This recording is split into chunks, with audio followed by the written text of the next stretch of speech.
and yet they cannot find me, you know. Hello.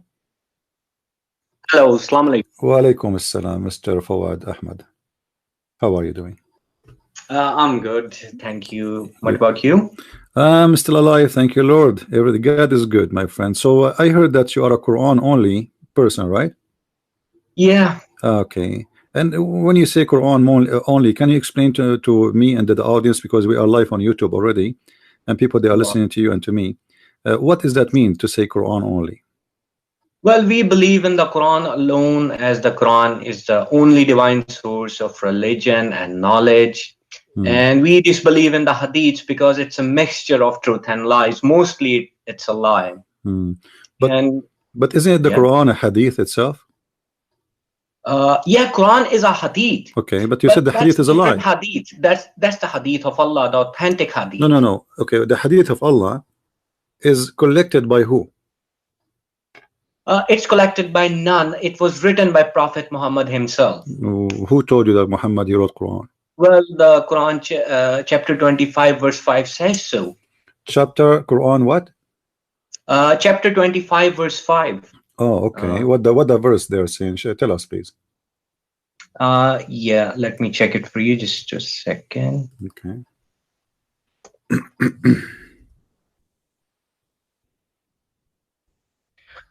Okay, it says, and they say legends of former peoples which he has written down, and they are dedicated to him morning and afternoon. This is 525. Yeah, this is 25:5. Ah, 25. Sorry. Okay, sorry. Okay. Yeah. All right, because I never heard of in 25. I mean 525 saying that. All right. Other than that, what Prophet is writing in this verse, he's also reading in chapter 98. Yeah, but the verse you quote for me, my friend, it says the opposite. It says that this is a lie. So how you confirm the Quran for me? Yeah, I do understand. It does say that the kuffar say that, but whenever Allah quotes a lie from the kuffar, like the hands of Allah have are changed, like the Jew said, but Allah responds to that lie. Okay, so you are saying here because of what word make you believe that Muhammad he wrote the Quran? Well, he's also reciting from the pages as well. No, okay. Did he recite or he write the Quran? I want you to make it clear for me. He has written and recited both from the. All right. Both. So, but you are saying that you believe that Muhammad he can write and read, right? No, Muhammad can read and write. So how he wrote? How he wrote the Quran? Well, he could read and write. Okay, let me ask you. You said you don't believe in the Hadith, right? Yeah, I don't believe in the Hadith. How you come to the conclusion that Muhammad do not know how to write, how to read?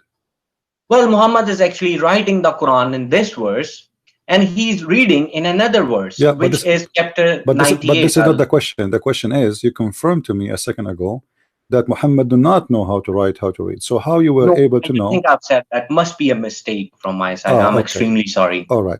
So let's rephrase again. Do Muhammad know how to write, how to read, or he do not? Yes. He did know how to read and write. So if we go to chapter 1 in Al-Fatiha, and I want you to go with me, Al-Fatiha, I'm sure you know it by heart because you pray it every day, right? Okay. Now, the story there about Al-Fatiha in the Quran is speaking about Muhammad praying to his God, right? Yes. Okay. That's the first verse, actually. Right. But then this is not the chapter, not the first chapter Muhammad he received. The first chapter Muhammad received supposedly is Al-Qalam, correct? No, that's not correct. This is the first chapter. This is what he revealed. The full story is in the Quran in chapter 53, how the first revelation was given to Muhammad and how Muhammad actually met Gabriel, the angel, for the first time. In which chapter? It's chapter 53. Chapter 53, what verse? Yeah, let me open it up just a second. Because that's a fake story where it says Ikra Bismi Rabbika Allazi Khalaq. So that's actually a fake story. Okay, so this verse is fabricated, you mean? No, the verse is not fabricated. The verse is just a general verse. Allah speaking to everyone. Just read in the name of Allah. Oh, okay. So the rest, Muhammad saying I cannot read, etc., is a fabrication, you mean? Yeah, that's a fabricated story. The true story is in Surah Al-Najm from verse 5 to verse number 13. I mean, it's quite clear that taught to him by one intense strength, one of soundness. Chapter 5? No, chapter 53, verse 53. number 5. Oh, okay. Well, if we go there, as long as this is the verse you are saying, you know, is the one where the revelation started, you mean, right? Yes, this is about, no, this is not about, Allah is actually explaining later on in the Quran how the first revelation was revealed. Okay, so let me get the final answer. What is the first revelation Muhammad received? That's Surah Al-Fatiha. Al-Fatiha. Where you can how you can confirm that this is the first revelation? Well, we believe that it's word of God and it cannot be corrupted. Even the chapters cannot be, you know, Okay. misplaced or something. I want you like to go with me. Let us 96, go. chapter 1. That's just nonsense. Let us go with you in chapter 53, verse number 1. I want you to explain to me the first verse. What وَالنَّجْمُ إِذَا هَوَى mean? Right, I'll have to check just a second. I actually haven't opened the first verse yet. Mm-hmm.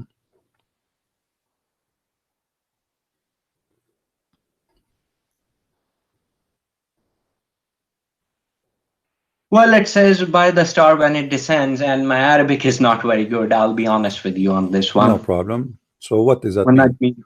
What does it mean? The stars descend or goes down. What does that mean? That doesn't make any sense.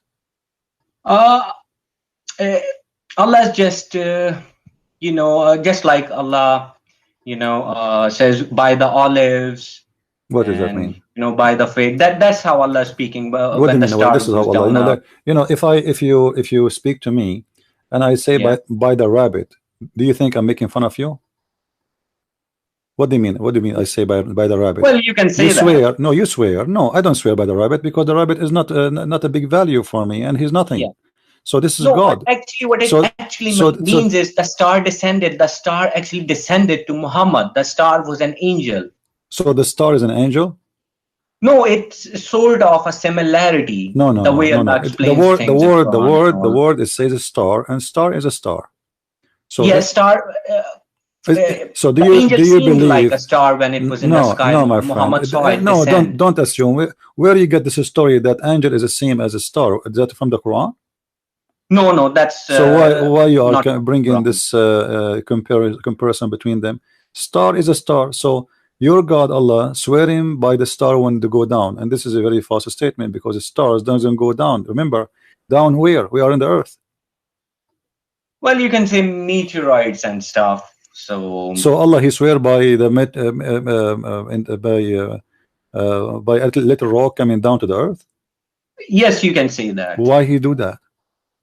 Well, to be honest with you, I don't know. Okay, so you have no idea. First question is gone.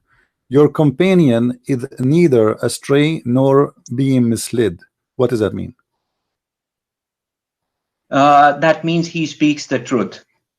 Who is the companion? Companion is Prophet Muhammad here. It says your companion.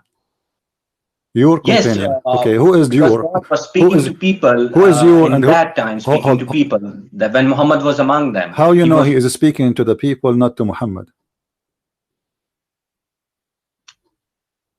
Well, my friend. Can I say that's how the Quran is written. No. This is no, my friend. Let me teach you some Arabic. In Arabic, is not the same as English. In Arabic, when we say, like you see here, you are reading the word you, right? And you can be used for a group and can be used for one person in English, right? In Arabic, the story is different. It says, مَا ضَلَّ صَاحِبُكُمْ وَمَا غَوَى. It's one individual, all right? Yeah, one individual. Okay, one individual. Who is this individual? He cannot be anyone. Huh? Yeah. He have to be a specific person. Who is this specific person? Well, that's Muhammad according to our understanding. All right. Let us say it is Muhammad, as you said. Now, if we go in the verse after, it says, وَمَا يَنْطِقُ عَنِ الْهَوَى. What does that mean? He does not speak from hawa, his desire. Thank you very much. So how you refuse the hadith if Muhammad don't speak of his own desire? Because the only word Muhammad speak is the Quran, chapter number 69. So Muhammad never talked. So Muhammad, he never opened his mouth. Hold on. So Muhammad never opened his mouth in his life except Quran. Well, he did. He actually has done stuff. Okay. How many? He used to ask people that bring me food and this and that. Mr. Fuad. How many times you pray a day? 5 times. All right. I want you to show me the verse in the Quran. It says you pray 5 times a day. Well, there is no such verse. You have to calculate. But you said the no. verses from the Quran where it's No, Allah says that no, praise Allah at this time. Praise there is Allah no, at this there is time. no such a thing. The Quran in front of us. Show me where in the Quran it says you pray 5 times. Take your time. No, there's no such verse. I'll be honest with you. Where it so says you pray just 5 said, times. you just it gives said, you timings. yeah, you just said you are Quran only, but yet there's no such a thing. If we calculate all those timings, it becomes 5. What timing? You just said there's no such a thing. No, but there is no verse that says pray 5 times. Okay, but it gives you timings. what the verse is saying in the Quran? How many times you pray? Well, if you calculate, it becomes 5. Don't tell me calculate. Let us calculate together where it says that we can calculate and we will get the conclusion if it's 5. In the Quran, my friend, open for me chapter 11 verse 114. It says وَأَقِيمُ الصَّلَاةَ طَرَفَيَ النَّهَارَ وَزُلْفًا مِنَ اللَّيْلِ 3 times a day. This is Quran. Well, because Allah speaks of regarding the little children, that they should ask your permission. My friend, this is not the question. Who care about the little children now? So Allah, He did not make rules for the children regarding the prayer. Never exists in the Quran. This is a verse about how He's speaking to men, to the Muslims, and establish the regular prayer at the 2 ends of the day and the approach of the night. How many the total according to your understanding from this verse? Chapter 11 verse 114. Just let me open it up.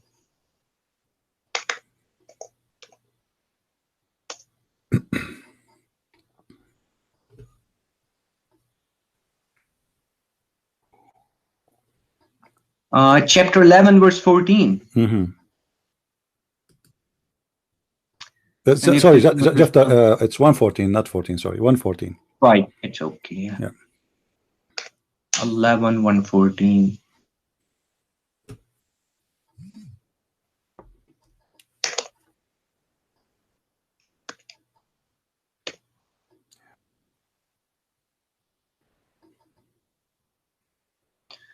And establish prayer at the 2 ends of the day and approaching of the night. Indeed, good deeds do away with misdeeds. Well, 2 ends of the day and approaching of the night, it means 3. Okay, so how you pray 5? You can find similar verses where you can find additional salats other than this. Okay, like Salatul Wusta, the middle player. This is this is the middle Wusta. The one is between. The one is between is the Wusta. You know what Wusta? Wusta is the one between. Yeah, Wusta means middle. Middle, yes. But there's the middle is he just told you the 2 ends of the day and the approach of the night. So this is the middle one. Okay, so where is the 5? There's no 5 in the Quran. So why you don't follow this verse in the Quran saying 3 times? Well, till next time I'll get all my verses ready for the 5 prayers. No problem. You take a note about this. Let us go to something else. Yeah. You do ablution before you pray, correct? Yeah. Okay, how you learn to do the ablution? Well, it's Quran chapter 5 verse number 6 that says so. How? Show me. Read for me. Let me find. O you who have believed, when you rise to perform prayer, wash your face and your forearms to the elbows and wipe over your heads and wash your feet to the ankles. And that's it. But doesn't say what you say, what to do, how to do it, right? No, it's just clear. Just wipe your head, just wash your feet till ankles. How many times? Just wash them? Not 2, not 3? No, Allah has given no time, so you just have to wash them once. Okay, so those who do 3 times, etc., those are wrong. They should. No, that's just nonsense. Nonsense. Okay. And also, reciting stuff as well. Like some people recite Shahada, some Bismillah while doing wuzu till they finish. I mean, that's just too much. All right. Well, so now what we learn from you that you don't follow hadith, but yet as an example the Quran, at least until now we learned that the prayer is not accurate as a calculation for you. Now let me ask you, you heard of something called al-muta? Yes, I have heard, but I have not found al-muta in the Quran. What do you mean they don't find it? It says tamatta. Muta is there. It means enjoyment of worldly life according to the Quran, the word muta. What does that mean? What does that mean? It says muta literally means enjoyment. Yeah, but what it says in the verse. Can you read for me the verse? Well, I don't have with me at the moment. The verse is quite simple, that the life of this world is just muta, enjoyment. Okay, it says, and those who you did enjoy them, you pay them their wages. No. That's a separate verse. I separate? have not seen such verse. It's in front of me in the screen. You can look with me. It says فَآتُهُنَّ أُجُورُهُنَّ, and pay them their Sorry, wages. I don't think I'm on your channel. You can. Okay. Right. Let me open it up. Let me give you a link. Let me give you a link in Skype. Hold on. Well, I'm on laptop as well. Okay. And mobile Anyway, this is, you can open your Quran from your side. Chapter 4, verse number 24. 4 verse 24. Let me open it.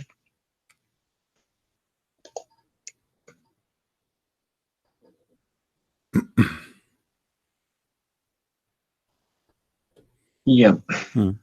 So why you want to pay? Why you want to pay? Right hand. That says the word muta. I don't think I've seen it in this. It's there. It says istamtatum bihi minhun fa'atuhunna ujuruhun. Those who you enjoy of it, not even them. Bihi. Do you know what bihi? Do you know what bihi mean? Do you know what bihi? Do you know? Do you know what bihi mean? Bihi. Bihi means. Bihi is the same as it. This. Like yeah, it's an object or a part. So what is the object or the part they enjoy in the women? What is the part you enjoy? Well, the word, I don't see the word muta here, to be honest. Yeah, my friend, it says there istamta. This is the muta. Istamtatum. Istamtatum. Fama istamtatum bihi minhun fa'atuhunna ujurahun. So those who you did enjoy of it. Speaks of, okay. I agree with you. This word actually, the root word is mota and all. All right. But so, it speaks of enjoying your marriage. So I'm fine with it. No, it doesn't say that, my friend. Look carefully. It's already the verse spoke about marriage, and we do not need to repeat it again. And then it continues saying, who is the ones are lawful for you to enjoy them additional to the marriage? It's forbidden for you. It's forbidden for you. Hold on. It's forbidden for you women they are married, except if they are your slaves, which means if they are slaves, you can have sex with them even if they are married. Then he continues saying, and he allowed you whatever after that. So you seek with your money. Yes, I do understand what you're saying, but if you really look at these words, well, muhsanatu. What does the word mean? It does not mean married woman. No, it means married woman. Muhsana. No, muhsanat the same word is used for Mary as well, the mother of Christ. No. So the translators got it wrong. No, my friend, no. Muhsanat is a married woman. It's why it's forbidden for you then? Why they are forbidden if they are not married? It says forbidden for you. Women who they are muhsanat. Single woman is not forbidden, right? I have to go into the context. I mean, I had trouble with this verse as well, understanding, but it does not speak of married woman at all. First of all, the verse before this, it actually convinces you to marry such woman. Marry who? What? Muhsanat. No. It's forbidden for you, my friend. How you want to marry someone she is forbidden for you? It says forbidden for you. This is what it says. Read carefully. You can read any translation. What the translation you are reading? Well, I'm reading the English translations, Sahih International, and the Arabic as well. Okay, so is that the translation you like, Sahih International? Well, that's what I normally go with. Yeah, but don't tell me normally. I want you to tell me which one you accept. I don't really accept any, to be honest. So what? I mean, international, just for my friend, are we going to play games? I don't accept any. You are a Muslim and you go Quran by only, but you do not know Arabic. Well, you do not know. So how you know? Okay, you are a Quran only now, so all your religion is based in the Quran, but yet you cannot trust any translator. So how you will get the answer for what you believe in? Well, we can try with the Arabic. I don't see the word, But you do not speak Arabic, my friend. What do you mean can try with the Arabic? Yes, I don't speak Arabic, but that does not mean I cannot read the Quran. But if you don't understand Arabic, because if you don't speak Arabic, you do not know Arabic. What do you mean you read Quran in Arabic, but you do not know Arabic? How you know Arabic, but you do not know Arabic? Well, I can translate with the words and. Okay, what the word istamta? What the word istamta mean? Where is that? Astamta. What do you mean where it is? Istamta. You cannot find it. Yeah, it means same, enjoy. It's the same word as the mota. Okay, so now it says that those women you enjoy yet. What it? You enjoy yet. What is that? Yeah, it? Enjoy it, be he it. Yeah, what is that? What is that it? Is women is an it? Well, that's how the Quran speaks. I'm asking you, my friend. I know this is how the Quran speak. This is why we are talking about it. So you enjoy yet, and then from them, the women, what you enjoy yet? What is that thing the men enjoy it to the point if they enjoy yet there, they have to pay the women money. Well, that's the part of Islamic marriage, that you have to pay them. For what? Why you pay them? Why you are pay them for enjoying it? You see, you don't understand the Arabic very well, obviously. Bihi is about something, not the women. It's not the women. There is a joy you got there. Bihi about like something. There is something. It's a part. It's a physical part. What is that? You enjoy it. So if you enjoy it, you have to pay them money. Yeah. Okay. What is that? Her hair, her eyes, her fingers. What you enjoy it, and if you enjoy it, you have to pay her money. Well, that does not mean muta.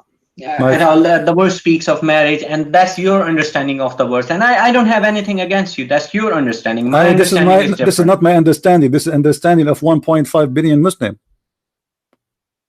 Well, it's their understanding, then I don't go with them. Oh, okay. So don't tell me then this is my understanding, because we can go right now to all Islamic interpretation. They will tell you this is what it means. This is about the Prophet. He allowed the muta. Well, I reject the interpretations as well. No problem. But now you are giving me your interpretation. So how come you reject?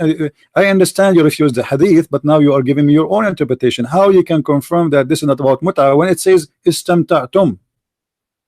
Well, I've told you that it means muta, so it's same. All right, let me ask you a very simple question. Which one Allah created first? Yeah, that's a complicated question. What Allah created first? What is the first thing Allah created? Well, Allah created heavens and the earth and everything, the darkness and the light. So this is not my question. My question, what Allah created first? What is the first thing Allah created? Well, remember, you are a Quran. Sort of answer in the Quran that what Allah created first. You are a Quran. You are a Quran only person. Yeah. So you can take your time. Find me. What is the first thing Allah created based on what you learn from the Quran? Well, according to my knowledge, as much as I've studied, I have absolutely no idea. So I wouldn't just lie to you and make something up. Okay, can you give me a guess? No, I can't really, because there is no such verse that says this was made first, the first of creation. Really? Are you sure? Yeah. Okay. Yeah, I think so. Okay, let us see. We will go in the Quran. Okay. We will see. All right. Read for me, please. Chapter 2, verse number 29. Verse, chapter number? 2, verse number 29. Okay. It is he who created you all of that which is on earth. Then he directed himself to the heaven and made the 7 heavens, and he is knowing of all things. Well, it doesn't say anything was created first. Really? What do you mean? It says, let us read again, my friend. Let us read again. Yeah. Okay. This is a translation of Yusuf Ali. You can change the translation if you want. It is he who has created for you all things that on earth, moreover, or he designed and he comprehend the heaven. Which one finished first? Well, both were done at the same time. No, doesn't say that. Heavens and the earth. It's, my friend, I know the Arabic word. Okay, do you know what the word thumma mean? Thumma. Summa means summa has 2 meanings. It means simultaneously and then. That's my friend. Whoever said that to you simultaneously, this is a big fat lie. Do you want me to go right now to dictionary? Thumma mean after that, and there's a and there is a time. Not only it's not right away after. Thumma, it's mean there is a period of time. Actually, there's a guy. his name Learning Quran, Arabic Quran. You can go, he have a video explaining what thumma mean, and he explained to you that thumma is about you speaking about the second or next period, but there is a distance of time. So this is something happened first, and this is something happened after. However, there is a different of time, like a lot of time. So هو الذي خلق لكم ما في الأرض جميعا ثم إلى السماء استوى, or استوى إلى السماء فسواهن سبع سماوات. And you can read, like you are saying to me, you read yeah, I'm fine with the Arabic. If you go with the Arabic, I mean, you don't have to worry about the translation. Okay, you no can problem. Just go with the Arabic. Yeah, but as you see, it says the earth was created first. Is that possible? Well, as I've told you, this is Quranic Arabic, and I can't really refer to any dictionary outside the Quran. No, so I'm asking you, is it possible that the earth is created first? Well, the verse seems like give the understanding, if you translate summa as then, means after. There's no other translation for thumma. People are recording me, and people, they can make fun of me if I'm lying. There's no other translation. Thumma mean after that. So is that possible that the earth is created first? Well, earth is just a planet, and heavens, they're actually just collection of many planets. Earth is nothing compared to heavens. I'm not talking about comparing. I'm not comparing. I'm saying which one is created first. Is it possible that the earth... Well, all of them were created at the same time. Who told you that? Where do you get this from? This is the question. Where do you get this from? Well, if you listen to Zakir Naik as well, who is Zakir Naik? Who is Zakir Naik? Zakir Naik is not even Quran only. So why you are witnessing for a guy who himself don't speak Arabic? He is not an Arab. You are referring to the same people as well. Some of them translate. I'm not. I never refer to anyone. I'm showing you Quran. I never refer to anyone. Who is Zakir Naik? Zakir Naik, if I want to play with him, I can smash him easy. I'm talking to you like in a friendly talk. I'm not debating you. Who is Zakir Naik? Zakir Naik doesn't even know how to read the Quran. So, yeah, I do actually agree with you on that. As an example, Zakir Naik, he said the word hur does not mean females. Do you agree with him? No, I wouldn't. Which mean in the heaven, your mother, with my respect to your mother, she is going to have a male guy to sleep with her. This is what he said. So who is Zakir Naik? Don't mention his name. So now let us go back to the topic. Yeah. Is that a mistake, or this is not a mistake that the earth is created? I wouldn't call it a mistake. There's not a single mistake in the Quran. What do you mean? I wouldn't call it a mistake. It's just classical Arabic. Maybe they spoke this way back then. So I wouldn't count this as a mistake. But how Allah, he created the earth, everything in earth, and then he went to the sky and he made it 7 skies. How this happened? Let us make it simple. Let us go to different verse in the Quran. Let us go to different verse. All right, go with me to chapter 41 verse number 11. 41 verse 11. Yep. Okay, what that verse is saying, read for me please from the translation you have. Summa stawa ila samai. I mean, that's the same thing. Then he directed himself to the heavens. Okay, so what does that mean? While it was a smoke, and said to it to what the word istawa mean? It means directing. Directing? What directing? Himself. What is that? Yeah. Do Allah need to direct himself? Like, does that mean he changed direction? What does that mean? Well, of course, Allah's creating has to be a direction. What do you mean? Well, we don't know. To be honest with you, I have no knowledge. Okay, so until now, all the answers we got from you unseen, so I can't really answer. Okay, I want you to read for me then. Let us read the verses there, because I asked you to read 41 verse number 11. So let us read from verse number 9 all the way to verse number 12 or 14. It's up to you. You can read 10 verses before, 10 verses after, so you don't say I am misquoting. Feel free. Yeah, I do actually know what you mean. Yeah. So what this chapter is talking about, starting from verse number 9, if you wish to go before, but the topic before have nothing to do with this. So from verse number 9 is speaking about how he created the earth. Is that correct? Yeah. Okay. Translate for us and explain. A second, let me open 41:9. Which verse you want me to start from? 9. Verse number 9. 41:9. Yeah. Say, do you indeed disbelieve in he who created the earth in 2 days and attribute to him equals? That is the Lord of the worlds. And he placed on the earth firmly set mountains over its surface, and he blessed it and determined therein its creatures. Sustenance in 4 days without distinction, for the information of those who ask. Okay. I mean, if you look, you can, if you translate summas, then you can just, Allah's finish explaining them. Okay. Explaining that those who ask that how the earth was created, and Allah's finished. Then Allah says, then He directed Himself to the heavens. Okay, so that's when you start explaining all over again when it was a smoke. All right. So based on this, who is Allah created the earth first or the heaven first? And in front of me, created simultaneously. No, my friend, it says there clearly. You see, this is a Muslim translation I'm using.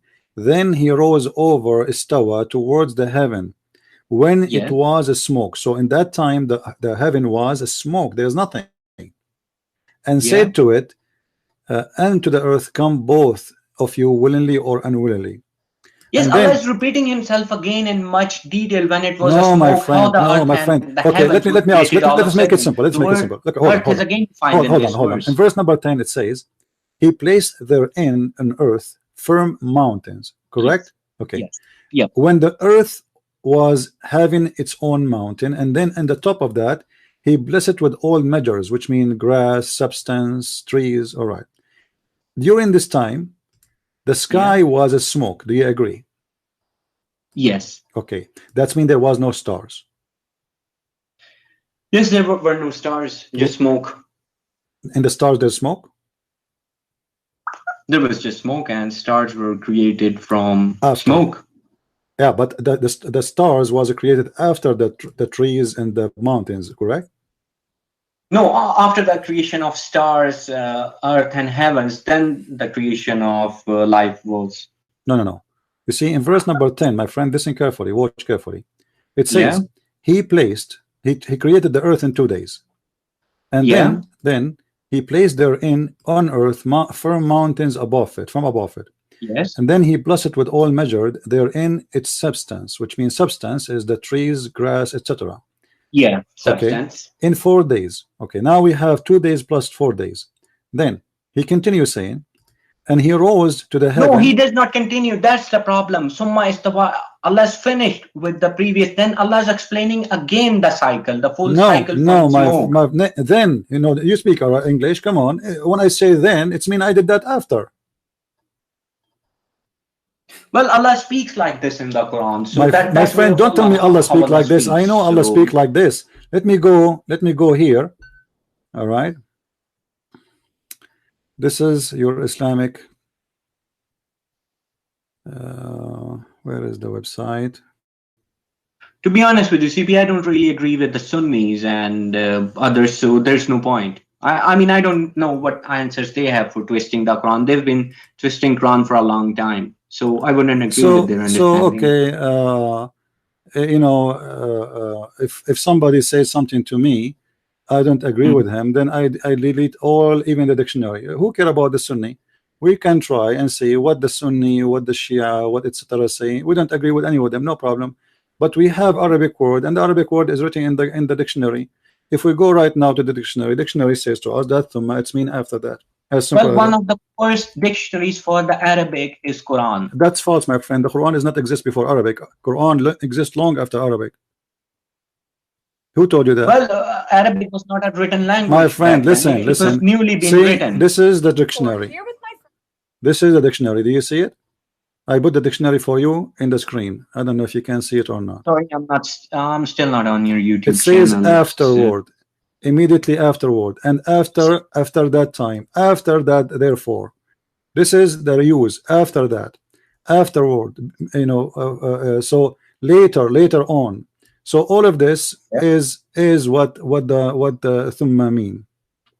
Okay, CP, if you really go by the dictionary, then I have a really small part of the verse. If you can translate for me, even I have trouble with that one. Okay, what verse? It's chapter number 39, verse 23. All you have to read is just the first line. Allahu nazala ahsanul hadisi kitaban mutashabihan lisani. Yeah. That's it. Okay, well, you know, that verse you quote for me is a horrible verse. Just the first part, that's it. Because that the one you just quote for me, it says that Allah, he sent a book nobody can understand. Is that correct? No, it says Allah sent a book, best book. Ahsanul hadisi, you know, book of best hadiths. Yeah. Mutashabih, unclear. Masani, often repeated. Is that So what you your just scholars did you just say did you just say any clear? Mutashabih actually literally means similar, but in Quranic context it means unclear verses. Okay, so Allah is saying to you that this book he sent you a book is any clear. Yes, and that's the best. And you are book. trying to explain to me the Quran from any clear book. Sorry, pardon? And you are trying to explain to me the Quran from any clear book, because you just said this is what it means.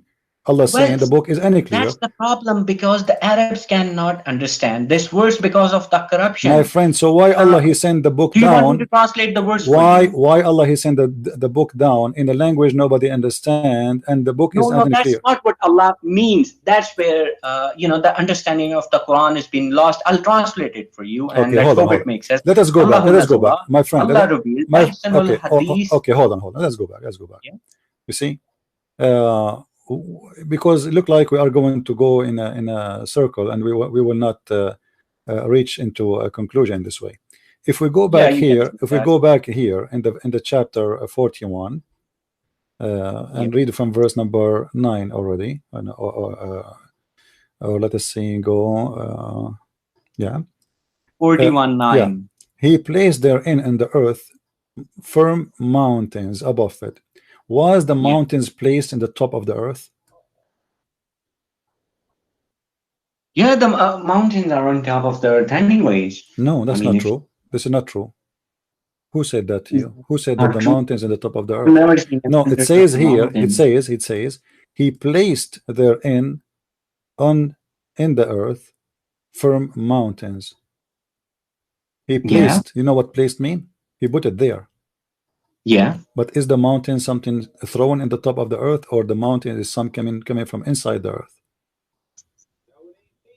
Well, we don't really know because we were never there. What do you mean never there? Science tell us that how mountains are made.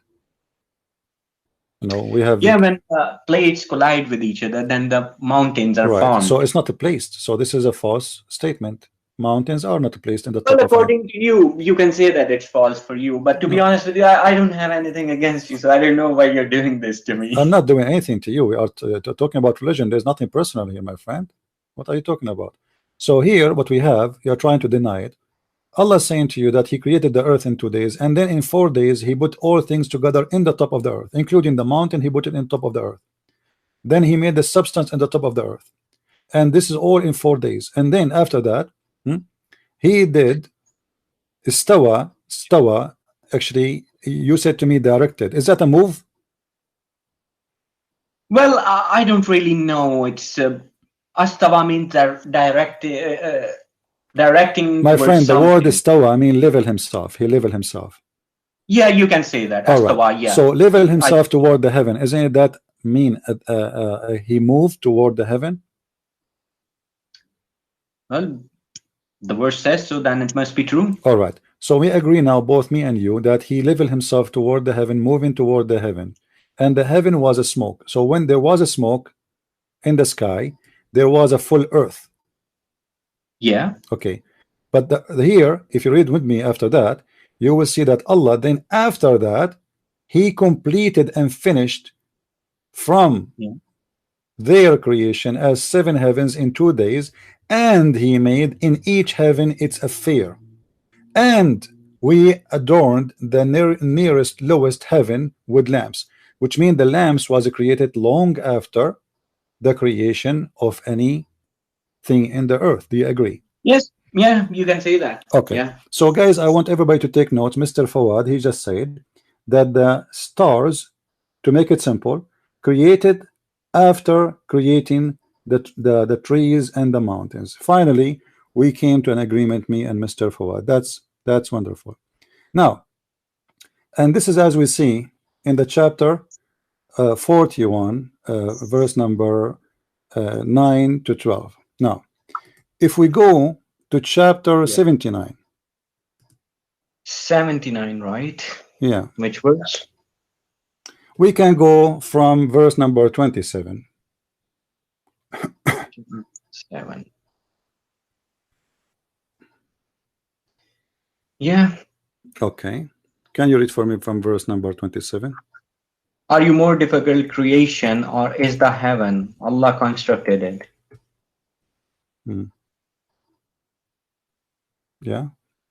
I mean, that's an easy verse. I mean, that heaven was a much more complex creation compared to humans.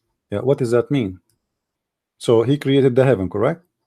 Yeah, heaven and the life in heavens as well. Okay. What is the verse after it? Continue, please. Right. Yeah, sure. He raised its ceiling and proportioned it.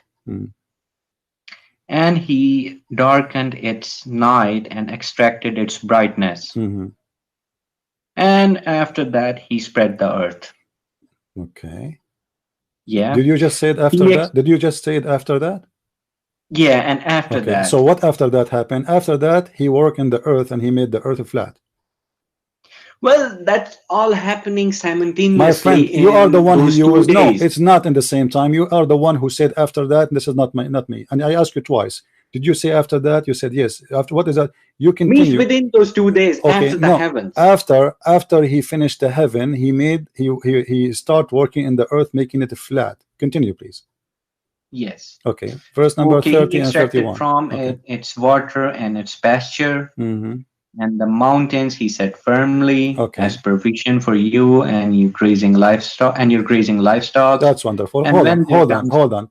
2 minutes ago I asked you, do you agree that the stars are created after the earth is finished and the mountains and the trees? You said yes. Everybody is my witness. This chapter here, and you are the one who used the word after that, not me, saying the opposite, saying he finished the sky, he finished the stars, he finished the perfection of the sky, and then after that he made the earth flat, and then he put in it all the moisture and pasture, which means grass and trees and etc., and he placed the mountains. So this is a total contradiction for the other chapter we read in chapter 41. Because remember, you are the one who said to me, and you agreed, that the stars there is created after the earth is having mountains. Well, the shining stars, the lamp ones, they were the ones created later on. My friend, there is no shiny star, there is no dead star. I ask you, there's no stars. I said to you, is the sky at that time is a smoke? And then I read for you the verse. The verse says, and then we decorated them with lamps. So lamps is created after the mountains and etc. And you agree with that. So now what do you mean shiny star? There's a star, there's a stars there, they are not shiny, and stars is a star. So yeah, but listen, he said decorated your God even never spoke about stars, they are not shiny. All the stars are shiny. So listen carefully. Well, not every planet in the heaven we don't want to be hypocrite, my friend. Be honest with yourself. You just proved to us from the Quran only that the Quran is a crazy book, because look here, according to this chapter, the last thing Allah he did, he placed the mountain in it. In the other verse we showed you, the mountain was finished before he put the substance of the earth. Here he finished the substance of the earth and then he put the mountains. But this is all happened after he finished all the perfection of the heaven. But in the other chapter, the heaven was just a smoke, and then after that he leveled himself, and you are the one who said you agree that he leveled himself in the direction. You said that. So he moved himself, he leveled himself toward the heaven, and at that time it was a smoke. And I ask you, do you agree that the verse here saying that then he created the stars, the lamps? You said yes. I said to you, do you agree that the stars and the lamps are created after the creation of the substance of the earth and the mountain of the earth? You said yes, and everybody is my witness. This is recorded. But in the other verse we are reading in chapter 79, it says the opposite. It says that Allah, he did finish everything in the heaven, made it in a perfection. That's it. Yes. And then it's night doth endure and darkness and splendor. So now we have day and night. We have stars already. And Right. then he says, and the earth we made it flat, which is another mistake because the earth is not a flat. And then after that we created the trees and the flowers and the grass and etc. And then after that we put the mountains fixed in the top of the earth. This is total opposite order from chapter 79. Well, the thing is, it's all happening in those 6 days. So That doesn't matter, my friend. Who cares if it is 6 days or 7 days? This is not the question.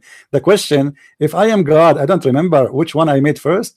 So I say 2 chapters, one of them saying I say the stars are done at the end, and the other chapter I say the stars are done before the earth, and then after, and the last one became the mountain. In the other verse 41, the first thing Allah he made in the earth after he created the earth, it was the mountain. Read it carefully. He created the earth. To be honest with you, we don't know what the word earth really means. Earth could mean the earth on this planet or the earth of Mars. What do you mean? He's talking about our earth, my friend. Muslim don't believe in two earth. Are you saying to me there's Allah is talking about two other earth? Many other planets, they all have earths. I want a specific answer. Don't please, let us not play games. Is Allah speaking about our earth or different earth? Well, that's a complicated one because I'm not. This is not a complicated one. You are trying to avoid the answer.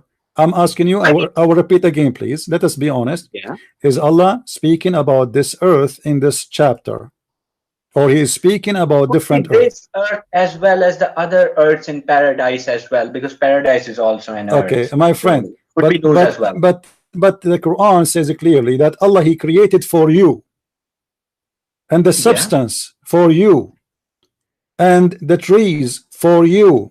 The whole chapter about speaking about for you. This earth. Then I would agree with you. Okay, that means so now this is about our earth. So one chapter saying the earth was completed first, the substance, the trees, the cats, the rats, the mosquitoes, the goat, the animals are created because everything is finished.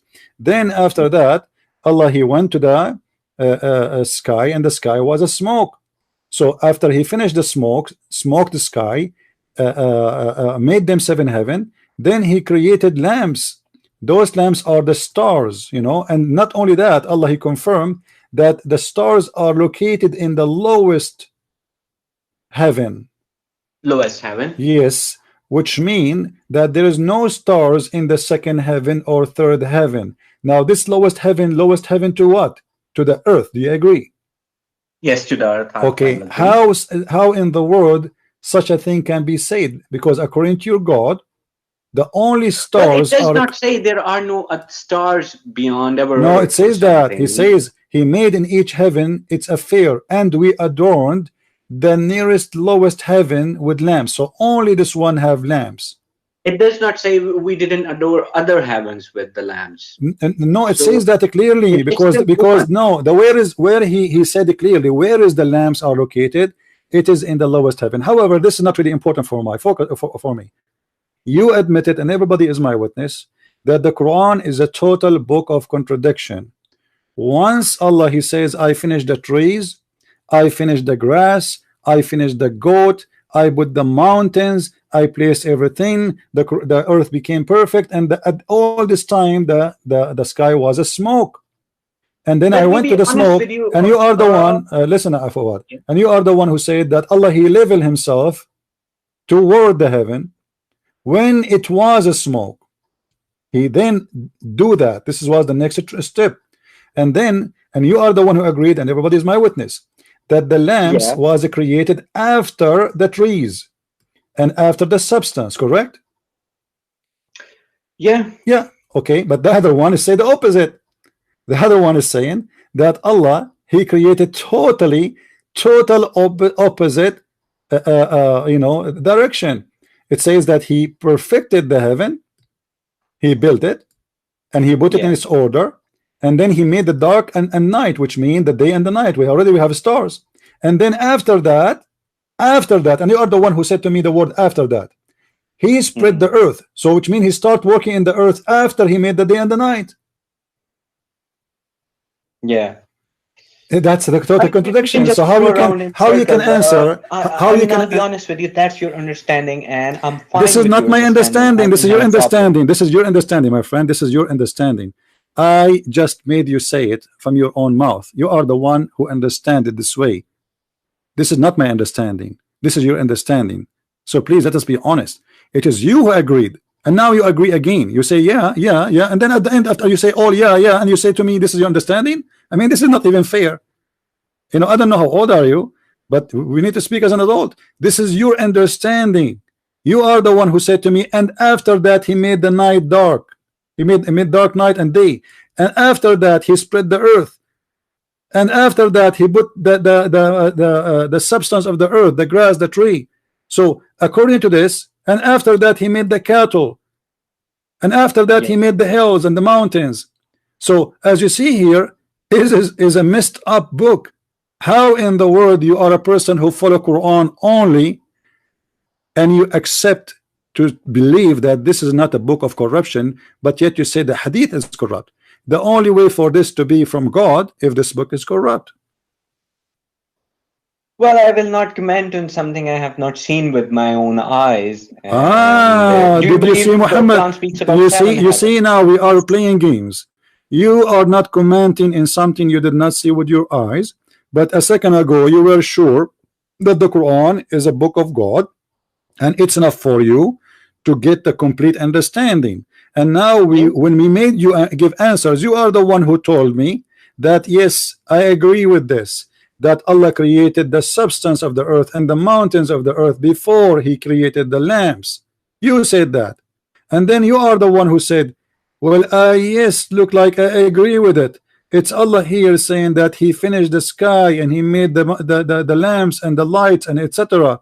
And then after that, and you are the one who did read for me the word after that, not me, he worked in the earth. How that can happen? God will not make such a stupid mistake. I know what I created. Like imagine you asked me yesterday how you build your house. I said to you, well, I have the columns first, the basement, and then I put the roof. Second day I say to you, no, I finished the roof there first, and then the basement, and then I put it's totally the opposite. So you know, I choose for you this verses because this is very easy, and I'm sure you know that's you. This is crazy. You know it in your heart. You are just trying, as a Muslim, how I can escape this. I came to this guy to talk to him that I'm Quran only. I thought we can avoid the Hadith and he can get Islam busted. But here we go. No, I never came to bust you, to be honest. No. I'm saying no. Escape. No. I'm not saying you are coming here to bust me, my friend. I say to you humbly, nobody can get me busted. I am the Christian prince who nobody can debate me about Islam. I'm not even debating you. I'm just chatting with you. You are no match for me. My friend. You just admitted, and everybody is my witness, that Quran is not from God. Because there's no way God who will say your understanding of no, this is your understanding. People, they can play, my friend. You are the one who explained the verse for me. I went with you step by step. You are the one who agreed about things in the verse. What you agree upon is contradicting your own words. You agreed about it, not me. Remember, let me go slowly. Maybe I'm going fast a little bit. You in chapter 41, you said, and I asked you, and people, they can go and play the video again. You said that Allah, he created the mountains and the substance and the trees first, and then he finished the sky, and he created after that the lamps. I asked you 3 times about it, and you repeated it. You say yes. Then we went to the other verse in chapter 79, and then you are the one who did read for me, and you are the one who said, and I remember very well, and after that he spread the earth. But after that he spread the earth, that means he finished the whole sky before even he touched working in the earth. The earth can be created, no problem, but after that he start working in the earth. However, in the other verse it was the opposite. He finished working all what is ever in the earth. He taught us what he did. The first thing he did, he placed mountain in the top of it. In chapter 79, verse number here, verse number 32, it says that he did put the mountains at the end. It's the opposite. But in the other verse, the first thing he did, he placed the mountain in the first thing, and then after that he made the substance. Here is the opposite. Here is the after he made the earth flat, which is not a very false, stupid thing to say from God, because the earth is a flat. He put the substance of the earth, then he placed the mountain, then he created the cattle. So according to this chapter in the front of us, 79, the last thing is created is the cattle. According to the other one, the first thing Allah he created for the earth, and the top of the earth was the mountain.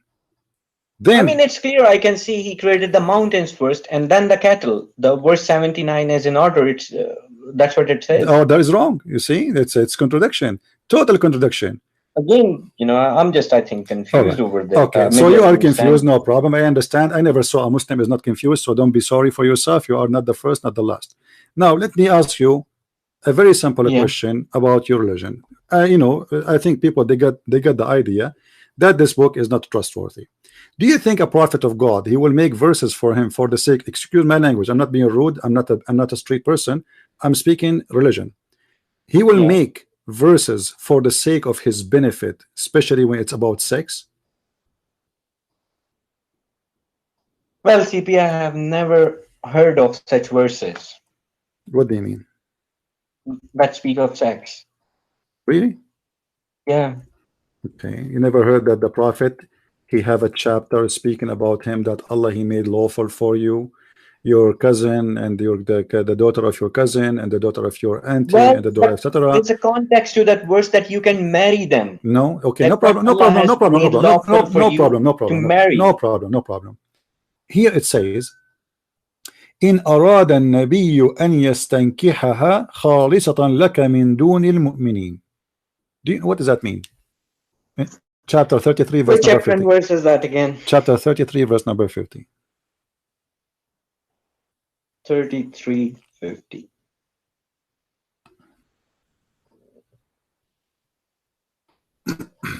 We have made lawful for you your wives to whom you have given their due compensation, and those your right hand possesses from what Allah has returned to you, and the daughters of your parental uncles and the daughters of your parental aunts. Lawful means you can marry them. Okay, I'm not saying, you see the word, but it doesn't say lawful actually. It says يستنكحها. يستنكحها. And the word yankah literally mean to F her. Now, to prove that he is going to F all those women, not to marry them, it says يستنكحها. Listen, my friend. You know a little Arabic, and that will help me actually in the mission we are doing. Yeah. It says here, يا أيها النبي أحللنا لك. It's lawful for you. This is the word lawful. Okay. Yeah. Your wives, but they are already his wives. He will not marry again, right? Yeah. Okay. Wives are just lawful. Thank you very much. So this is not about marriage, because you cannot marry your wife again. So here is counting for him. Listen. No. Listen. He is counting for him who is lawful. He is not speaking about marrying, because look, it says your wives and those who you pay them or your wages, and those who you own them, slaves. You can have sex with them too. This is not marriage. Right. Yeah, slaves are lawful for you. Mimma afa al-fay is what he got from the booty. And then he count. وَبَنَاتُ عَمِّكَ, and the cousins of your uncle, your male uncle, and the وَبَنَاتُ عَمَّاتِكَ, your female auntie. Okay, but now he continues saying, read carefully. وَإِمْرَأَ مُؤْمِنَةٍ إِنْ وَهَبَتْ نَفْسَهَا لِلنَّبِيِّ إِنْ أَرَادَ النَّبِيُّ أَنْ يَسْتَنْكِحَهَا. Explain to us, what is that? And any believing woman, she offer herself to the prophet if the prophet he want to F her. خالصة لك من دون المؤمنين. Only a privilege for you out of all the believers. This is a privilege only for the prophet. Yes, I do agree with you. Why? This was a privilege given if any woman wants to marry, not why? Hold on. Let us say, for the sake of argument, why Muhammad, God, he sent him a verse saying any women she can marry, as you said, not if, the prophet, and this is a privilege only for Muhammad. Why? Yeah. Why? Well, if you read the verse, same chapter 33:52, if you just come a little down, it says, not lawful for you or any additional woman after this. Allah has also forbidden him after that. Forbidden him from what? Forbidden him from marrying what he already had. That's it. No, it doesn't. It doesn't say. It doesn't say marry. It says exchange. Well, exchange means divorcing. No, my friend. My friend. No, you see. Look carefully with me. You just said that Allah, he said to Muhammad, any woman she can offer herself to the prophet, and this is a privilege for the prophet. But Muhammad here is saying to you that nobody can exchange his women, which means nobody is going to take him from. You cannot marry the wife of Muhammad. Do you agree? Yes, I agree. Okay, why I cannot marry? As let us say Muhammad, he passed away. I am a Muslim, like mothers of the believers. So why Muhammad he want to marry the mother of Jesus? Where does it say that? I forgot. You don't believe in the hadith. But hold on. Yeah. Hold on. So those who you Muhammad marry, nobody after you can touch them. What is the logic of that? Because they are like mothers to the believers. Who are mothers? They are not my mothers, my friend. She is a woman. She is not even my cousin. What make her a mother for the believer? Simply Muhammad is very jealous man. No. You have to be honest here. This man, he want to own those women. Aisha, she was a child when Muhammad he passed away. Why she cannot marry a woman? She don't. There's no Aisha. Aisha never existed. It's just some personification of Arabs. Oh, Aisha. There's no Aisha. Aisha never exists. Okay, how you know Muhammad is exist? Well, there's no mention of her in the Quran. Okay, what is the name? What is the name of what is the real name of Muhammad? Well, his name was Muhammad. That's it. No, the Quran says Ahmad too. Yeah, Ahmad too, but that I believe is in Hebrew, context, because in Hebrew. What Muhammad mean? Muhammad means, the root word is hamd, so it means praised one. The praised one. Does that mean he is God? If he is the praised one, who is praised too? No, he's praised for his duty. Who is the praised one? No. He is the praised. He is the praised one. He is the one you praise. Muhammad is the one, the praised one. You are the one who said that. So if Muhammad is the praised one, who is praised too? No, Muhammad is praised by Allah. He's not praised by Allah. Is praising Muhammad? Yes, praised him for his honesty. Who is God? Okay, hold on. Who is God here? Allah, he praised Muhammad. You just said, everybody heard you, that according to you, you believe that Allah, he praised Muhammad. I thought the prophet, he should praise God, not God praise the prophet. He was praised for his delivery of the message, how honest he was. How honest in which way? Okay, let me ask you. Okay, I want you to go to chapter of At-Tahrim. Let us see if Muhammad was honest. Yep, let's see. In the chapter of the Tahrim, verse number 1, Allah, he said to him, why you are forbidding what is not lawful for you? Where is the honesty? Chapter 66, verse number 1. Right, just a second.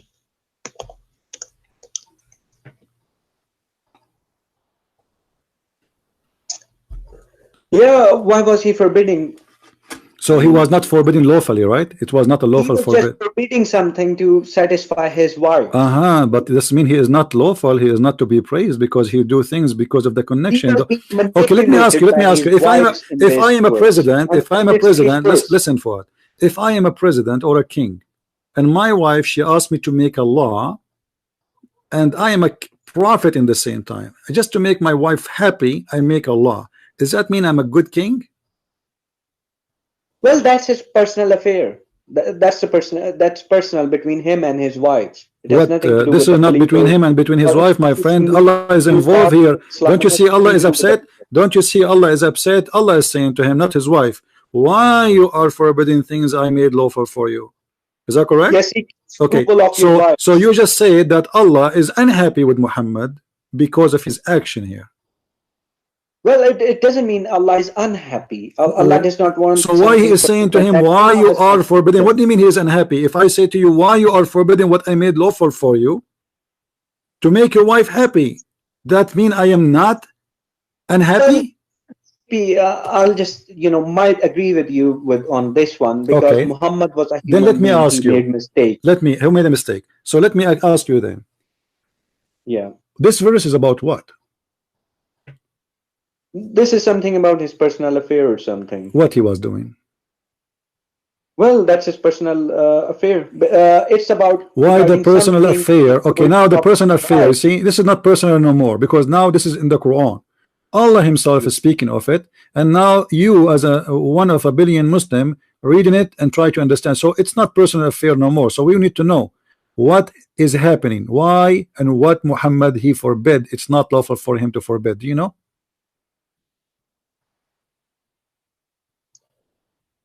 Well, the verse doesn't say so. So what the point of this verse? So what the point of a verse? It doesn't say what is the purpose of it. How we will know now? Put mutashabih verses in the Quran deliberately. You see, this is a crazy, my friend. You are saying to me, I have a book, nobody understand what it's mean, but I'm going to explain it to you. No, you can't really explain unless you take the Sunni understanding. I know what that means. So no, explain to me then. Don't tell me the Quran is a clear book. The Quran says in many verses that this is a clear book. فَصَلْنَاهُ تَفْصِيلًا. So how it's a clear book, but now a simple verse I'm asking you, what was also say إِلَّا يَمَسُّهُ إِلَّا الْمُطَهَّرُونَ, that none can touch it. What is that? What does that mean? Okay, let me ask you a question then. What mutahharun mean? It means purified, clean people. Okay. Is Muhammad clean? Is Muhammad clean? Yes, of course. How you know? Allah kept on purifying him. Where? Well, he was a messenger of Allah. So, obviously, messenger of Allah. I just showed you, messenger of Allah. He is busy having sex with women, saying to women, any woman she want to give herself to me, I'm ready here for you. What kind of a message of God is God? That's not the understanding. It's about the marriage. It depends on how you read the Quran. My friend, can you name for me one woman she? Okay, can you name for me any woman she offered herself to the Prophet? She became his wife.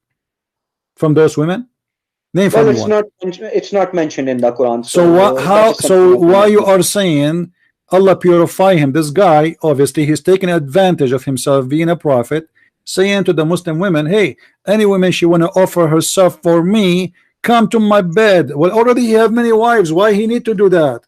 The Muslim women, they don't have men to sleep with them, so Muhammad is doing the rooster job. Why I need to say? Don't give me a reason. No, my friend. What marriages? I mean, the guy he have 13 wives already. What marriages? He's not short of women. And why Muhammad have 13 wives, but the rest of Muslims can have only 4? Why the privilege of your prophet is about sex and money? If I am a Muslim, listen. Allah can do whatever He wills. Yeah, Allah can do. How we know that this is not the will of Muhammad? Obviously, this is the will of Muhammad, not the will of Allah. Because that's your understanding. And no. It's a proven easy. It's a proven easy. When you make a privilege law for you, it's mean you are creating the law. Muhammad is not above mankind. He is supposedly a prophet and a servant of God, not someone taking advantage of the vagina of women. Him. I mean, that's fine. What is Allah selected him to sleep with the women? Is that his job? Isn't it enough for him to have 13 wives? Why he need a verse to say is any woman she can open her legs for him? What is the point of this? And what Muhammad he accomplished with this? And what the Muslims win from this? And why it's a privilege for Muhammad? What about we say any Muslim woman she want to offer herself to a Muslim? It's your understanding, because it's not my understanding. I'm asking you. It's not my understanding. I'm asking you. If I say now we have in this YouTube, like let us say 500 people listening to me, maybe 250 of them they are women. What do you think if a Christian prince says any woman she wanna, God he told me, any woman she wanna offer herself to me to sleep with me, this is a privilege from God only to me. Shouldn't you ask why? Marry is the right word. My friend, he have 13 wives already. He have 13 wives already. Why he need to make, and why Allah, listen, why Allah is concerning about women offering himself to the Prophet? What is the business here? This is Islam about worshiping Allah, or is about satisfying the desire of the penis of Muhammad? I have a small question for you, if you can allow me. Sure, go ahead. according to your Arabic knowledge, first of all, let me say something, that you have to know how to read the Quran. I mean, it's not like just any other ordinary book. I'll ask you a simple question. Okay, teach me how to read the Quran. What does zakat means? What is that? Atu zakat. Atu zakat.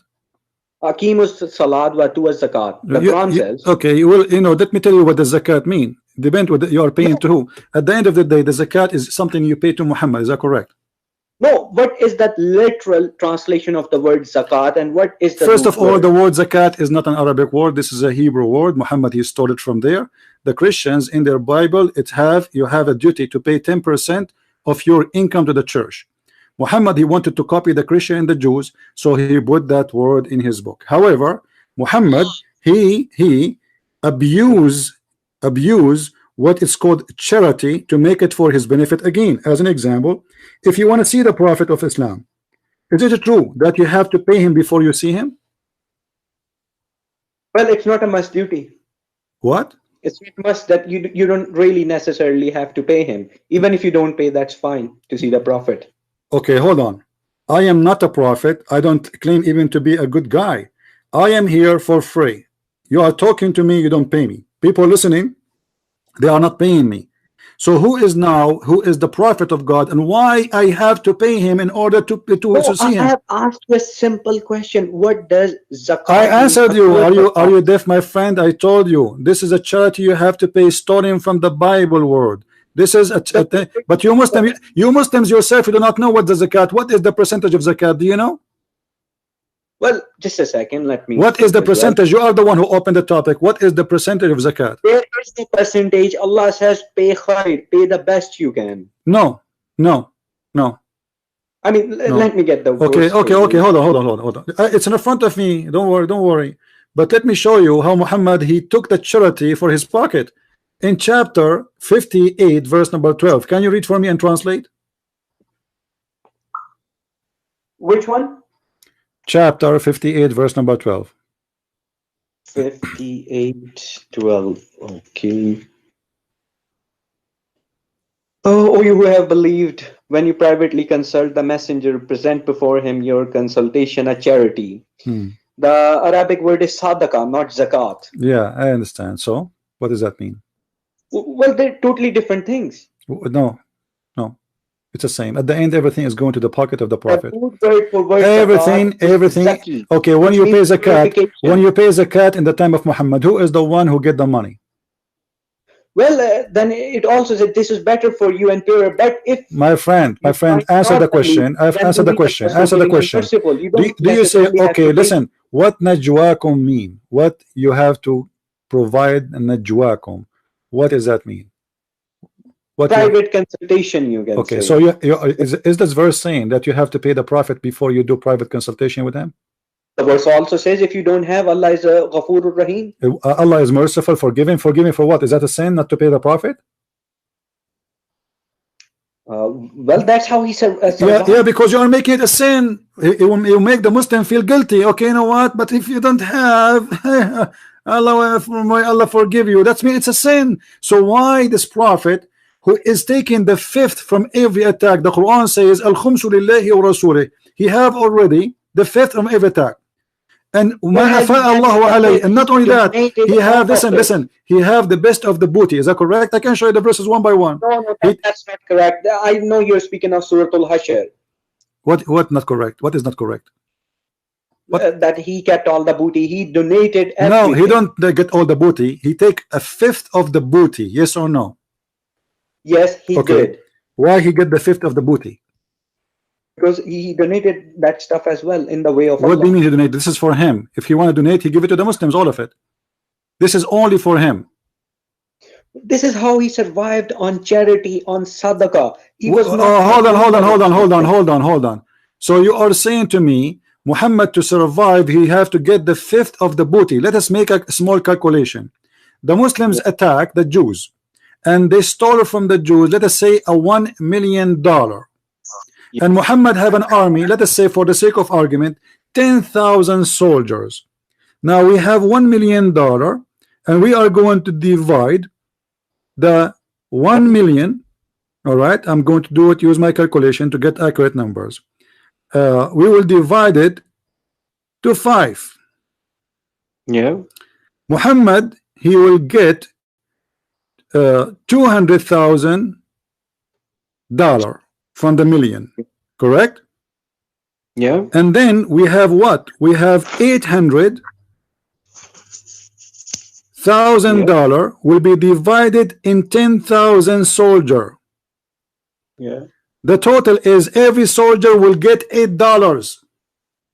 Yeah. And Muhammad alone will get $2 million. Well, the share And you are of telling me, Allah hold and on. You are telling me a Muslim, he can survive with $8, but yet Muhammad, he need $2 million to survive. Well, first of all, it was not that much. And regarding what that much? We are just doing the Quran, my friend. We made a number. We made a number. We made a number. Hold on. What do you mean that not much? This is what the number says. The 5th to Muhammad. The 5th to Muhammad. Very simple. So if we have 1 million and we have 10,000 soldiers and we have Muhammad will take the 5th, the number is very easy to get. So this isn't how much, this is how it is. So how Muhammad can survive with he need $2 million to survive, and he is the humble man. He is the one who don't care for money. He is the nice. 7, so Allah explained in the top of that, listen. In the top of that, he is asking the Muslims, before you see him, you have to pay him. This is additional now. The 5th is from the booty. Here is not the booty. Here he is forcing the Muslims, if you want to see me in a private consultation, you have to be rich. However, if you are poor, may Allah forgive you. It's like a sin. What kind of prophet this prophet is? Let me ask you a question. Did Jesus collect money from people to talk to them? Well, since it's not mentioned in the Quran, so I will not comment. Why the Quran did not say Moses collected money to do private service, Jesus collected money to do private service, Adam, Abraham? Why only Muhammad, he is collecting money to speak to people? Why? Well, if you speak of Moses, Moses was also asking for food and stuff. For food for who? For who? Asking people of the city for food and drinks and stuff. For what? So, for who? That's in the Quran when he went with that guy Al-Khitr. I don't know what his name is. My friend, thank you for mentioning this story. Hold on, guys. This guy, Mr. Fuad, is a treasure for Islam. He is the best of all of them. He is the one, he is leading the conversation. Let us go there. So now, as long as you mentioned the story of Al-Khidr, do you really believe in the Khidr story? Yes, I do truly believe in it. Okay, what the story of Al-Khidr is about? Well, Moses actually wanted to meet the true worshipper of God, the true man of God, who was actually given judgment. And he met one. Who is that one? Well, the name is not really mentioned who he really is. So how you mention the word Al-Khidr if you don't believe in the Hadith? It just says somehow, and people think that his name was Al-Khidr. No. You just made a mistake, a horrible mistake. You are a person who don't believe in the Hadith. How you know that this is Al-Khidr? And his name is Al-Khidr. For the sake of conversation. No, this is not the sake of a conversation. When you say to me his name is Al-Khidr, it means you are sure, and this is the name you agreed upon. No, I'm not sure. No. So you are not sure. Okay, guys, he is not sure. By my witness, he is not sure. Okay, we solved the problem, so he is not sure. Now let us go. So Moses, he wanted to meet someone. He is what? Who actually possess sound judgment. Sound judgment. What does that mean? I mean, he can judge. Judge what? Whom to kill, whom maybe not to kill, what to do, what not to do. Okay. In the story there, it says that the Moses, he have with him a fish. Do you know the story of the fish?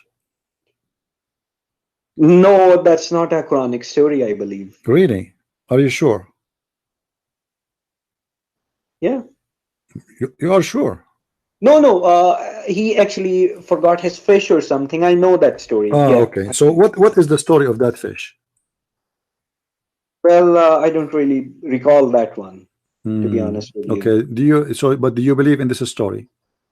Yeah, I do. Okay. Maybe you can mention and I All can right. recall. Is it true that this story, after it was dead, became alive? Maybe it never died. No, Allah, He told him to take a fish with him in the basket. This Yeah. fish is going to stay alive in the basket, going all the way from Israel all the way to Bahrain. Well, it could be a lungfish or something. They do actually survive. Oh, okay, I see it. Maybe it's a golden fish, my friend. No problem. Okay, so now Moses, he went to meet that guy who can make judgment. Did he meet him? Yeah. Okay, how he met him? Well, I'm not sure. I'll have to go through the story again. Well, you can go to the story right now. You know, go to chapter Yeah, 18. sure. Go to chapter 18 and read for me from verse number, if you want, verse number maybe 61. 61. Or verse number 60 for better understanding. But when they reached the junction between them, they forgot their fish and it took its course into the sea, slipping away. So when they had passed beyond it, Moses said to his boy, "Bring us our morning meal. We have certainly suffered in this, our journey fatigue." He said, "Did you see when we retired to the rock? Indeed, I forgot the fish, and none made me forget it except Satan. And I should mention it, and it took its course into the sea amazingly." So what does that mean? What does that mean, Mr. Quran only? What do you understand from this? Well, the fish went back to the sea. Okay, you see, don't you agree with me that this is the most stupid story? What does that in mean? the word, the Arabic word. No, my friend. No, my friend. What I learned from of God listen, well. Fuad. What I learned from this, I mean, when God he speak to me, he teach me something. A guy, he go and he took with him a fish, and now the fish is missing. What we learn from this? That Allah can do anything. Allah can do what do you mean? I can miss my fish too. What does have to do with Allah? I missed my fish in the other day. In the other day, I have 2 sardines with me. I opened them. I went to the kitchen to get the bread. I came back. I found the sardine is missing. Why? Because a cat jumped in and ate them. This is Allah can do everything. What does have to do with this? What we learn from this story? Nothing. What is this? What is that? What does that mean? A guy, his name is Musa. He went in a trip. He had a fish with him, and now the fish is lost. So, what do you understand from this? I'm asking you. You are the Muslim. I'm the Christian. You are the Quran only. Explain to me. What does that mean? The fish went back to the sea. Okay, and what does that mean? That means, I mean, that's just a fact that happened. I mean, that's my friend, what do you mean fact? It happened. Allah is supposedly telling us the story about the wisdom, an amazing story. This is a story is not even good for a cartoon. What do you mean, Moses? That Allah can help the fish go back to the sea. Really? It doesn't say that. It says the shaitan he did that. Shaitan made him forget. Okay, who is the one who moved the fish? Pardon? Who is the one who made the fish go to the sea? Could be Allah. Why? Well, I don't know. But maybe there's a lesson. But this is their lunch. What the purpose of the story? I don't know what the purpose of this verse. So why you are saying to me, I am a Quran only? You see, my friend, until now you fail to answer about anything. Each time I ask you something, I said, well, I don't know. You know, Allah saying that I don't know. So you are Quran only, but the Quran, I don't want. I'm not being rude, insulting you. Don't take it this way. Quran for me is a stupid book because the purpose of a story is to tell me something, teach me something. So what we learn from this now? Nothing. Well, that's how he met that guy. What is the duty of this fish? Listen. If I make a story for you, everything should be in the story have a reason to put it in the display, correct? So now what is this fish is about? Well, this fish, I mean, it was something weird that happened. Even Moses said in the end, Ajaba. Wow. Which means weird. I mean, even Moses was amazed that, you know, this is just weird. I mean, guys, Moses was amazed. Moses was amazed. All right. Listen. So Moses was amazed because the fish is missing. He was not angry because now he have no lunch. Well, how could he be angry? Because, and how he know? anger is not one How of he the know? attributes Listen, of a listen. Muslim. How Moses know that the fish went in the sea? They lost the sea. They didn't. They lost the fish. They did not see the fish. How they know it's went to the sea? Well, he's the only place he could think of. So What do you mean only thing is close? Maybe the cat stole the fish. The thing you thought of is the last thing should be, because the fish is dead.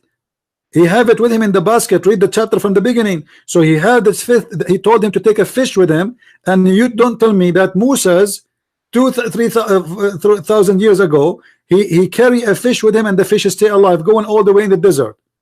And they'll go all the way to Bahrain, and then the fish is missing, and you assume, and the Quran says that the fish went in the sea. Well, how we know that the fish supposed the to Quran dead? does not say, but the Moses say What do you that mean? the fish went back to the sea. No, the whole story is reported by Allah, my friend.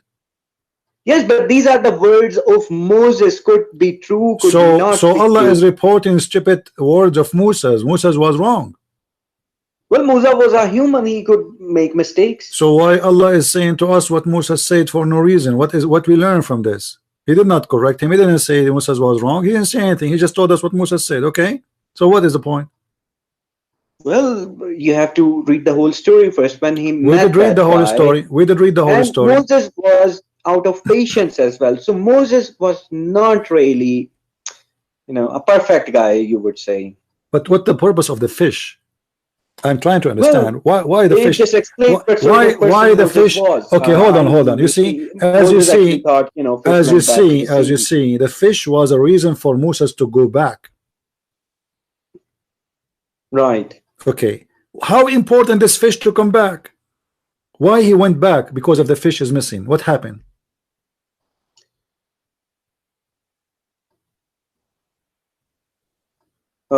What happened? And they found servant. Well, they just went back. Why? And Why? that's where the Why they went back? Yeah, they went back and they Why? found a But why? servant from among our servants to Why? whom we had given mercy from us. Okay, why they went back? To look for the fish. Amazingly, a guy is crossing the continent in Asia, and now he will go back to look for the fish. How in the world you are a man, a growing man, you believe in this? Fish? So you are saying to me, I'm driving all the way from California, all the way to New York. Hold on. The fish left. Look, hold on. Journey back to the sea and it left. My friend Fuad. Moses was following that. Hold on. I'm driving from California all the way to New York. Will take about 2 days or 3 days driving. Then in the middle of the way, I lost my fish. Do you think really I will go back from New York all the way to Wyoming to find the fish? I mean, why the fish is important? Is that a golden fish? I mean, those days was different. That was all he had to What do you mean all he had? No, he would die before he find it, my friend. If this is all what he have, will be stupid to go back, because it's better to find other food to eat. Are you telling me that two men, they will live the whole journey eating one fish? There was nothing where he was. My friend, are you telling me that those two men, they have nothing to eat all their journey except this fish? Yep. So how they will survive? Fish only? The one fish? I don't know which fish it was. Do you know how far? Do you know how far Egypt or Israel from Bahrain? You have to cross all the way. You have to cross. Listen, you have to cross Syria. You have to cross Syria all the way to Iraq, and then all the way you cross all the way to Bahrain. So you have to cross at least maybe 1,500 kilometers, and they have with them one fish. Yeah, he might not be far away from sea or something. I mean, he could not be very far from the sea. So if he is close to the sea, why he is carrying with him a fish all the way from where he came from? Because Allah told him to take with him a fish. Well, it doesn't say the fish went back to the same sea he got it from. There could be a sea nearby. It doesn't matter. And you know how he know the fish went there? You don't know. Why he carried the fish? We do not know. And what is the point of this fish? We do not know. Why the fish escaped? We do not know. Why they came back to get the fish? You do not know. Yes, Allah decreed him to meet the other servant of Allah. Okay, what does that mean? What does that mean? What does that mean? He will meet other guy, but why the fish is important in the story? Because the fish left the footprint. That's where the fish went. If I thought the fish went in the sea, the fish left footprint in the sea.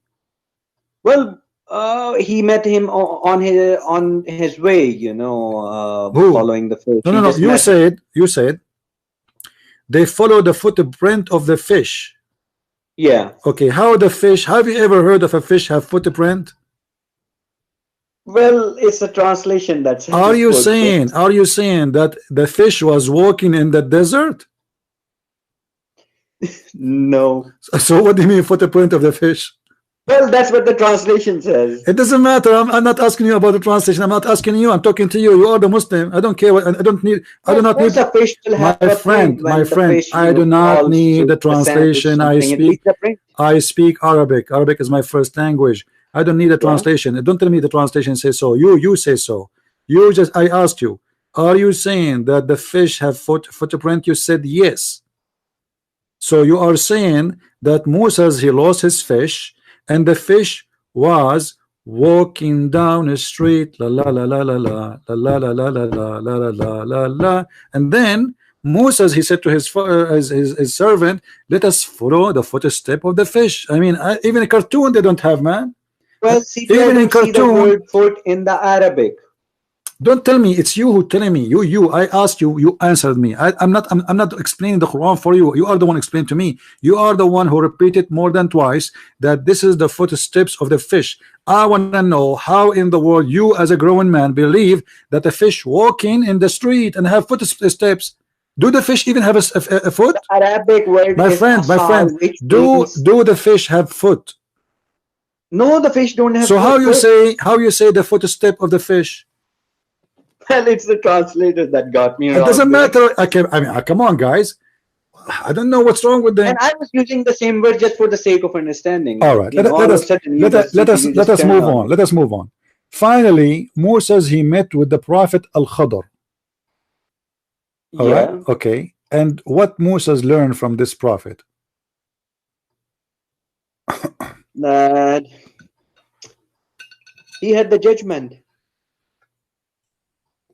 God has given him knowledge and judgment. But as you see there, if you go to verse number 74, this Khadr, he met a little boy and he slaughtered him. Yeah, he slaughtered him. Why? Because he was a kafir and he was burden on his parents. He actually did his parents. Oh, hold on. Guys, did you hear this? I said to him, he slaughtered a boy. He said he slaughtered him because he's a kafir.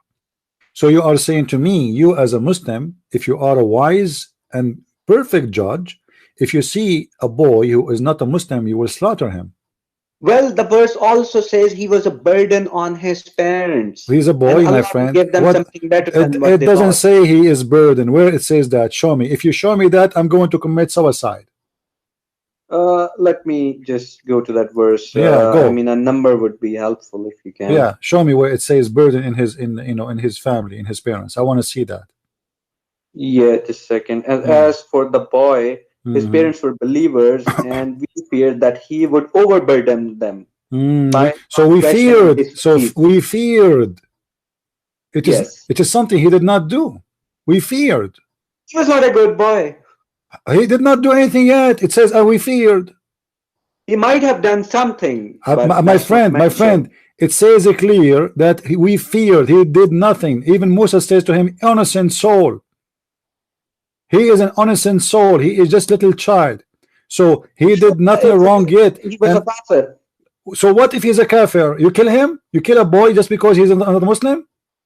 He was overburdening. What overburden? He did not do anything. It says we fear he will do something. He did not do anything yet. Well, he had knowledge, so he was right. What do you mean he's right? Okay, let me ask you a question. So this boy, he did not do anything yet. Did he do crime? Did he do? Did he do any crime? Based on the Quran, did he do anything? The Quran speaks of that he was a kafir, and that's it. Well, actually, you know what? My friend, with my respect to you, I challenge you to show me that he is a kafir. It says that. What is the last word in this 1880? It says regarding the child, his father, his parents, or the boy, his parents, they were a believer, and we feared that he will cause them problem of unjust and will become a kafir. So he did not do anything. Just transgression. Yeah, but he did not do anything yet. خشينا فخشينا. Do you know what خشينا? Do you know what خشينا? It's mean he is afraid that he will in the future. So he did not means afraid. But the word is Togyana, that means transgression. Oh, doesn't matter. So what he will do in the future? So you kill a person before he do it? Well, he had sound judgment. What do you mean judgment? Are you saying to me in Islam you kill a person before he commit a crime? No, we don't have that judgment. No one else can do that. He was special. So what Moses will learn from this? So what the wisdom of Moses he learned? That because this is only one guy. Why this guy he know that he's God? No, Musa actually learned that there are people more. What he learned? What he learned? He learned nothing. He learned nothing. Actually, Moses he was kicked out of the class. If you read the rest, you will see that Al-Khadr he says to him, "Get lost, man. Go back home." He fired him from the school. He fired him. Okay, so now Moses is still stupid and Al-Khadr is smart. What is the wisdom of killing a boy before he commit a crime? Well, Al-Khadr knew. What? He knew why. Who is he to know? What do you mean he knew? And this is against justice. You know, isn't it your God who says that every soul should pay for its sin? Yeah, he paid for it. So where is the sin? The guy did not do a sin yet. You make him pay for he killed nobody. Let us say for the sake of argument. Listen. Let us say he will be a bad person when he go after he become a bad person. You kill him then, but you don't kill a child. And if this is true, that means all the bad children should be killed before they are growing. Anyone who will leave Islam should be killed before he leave Islam. This is what the verse is saying. Is not Al-Khadr. No, Al-Khadr is the one who did that, and you said you confirm that Allah is the one who taught him that, right? Yes, Allah is the one. So you are saying your God Allah, he ordered the good Muslim like Al-Khadr to slaughter little children who they are children of believers just because they might leave Islam when they grow. Well, that's Allah deciding stuff. Who am I to say something? What power do I have? You are just a person who have no power, but you don't understand that this is against logic, and this is very stupid, and it's a crime. Because I think that was intelligent. I think that was okay. Let me ask you: do you agree with killing apostate then? No, I don't agree. So why are you agreeing with Moses? Why are you agreeing with Al-Khadr killing the child? He was a special person. He had knowledge. Even Moses, a person like Moses, Kalimullah, I think he is. Even Moses did not possess that knowledge. Okay. Well, as long this is the case, if we go to Qur'an, let us say,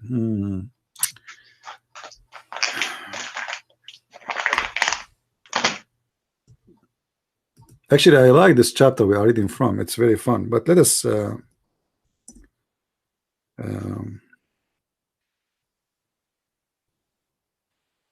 Let us go to different verse.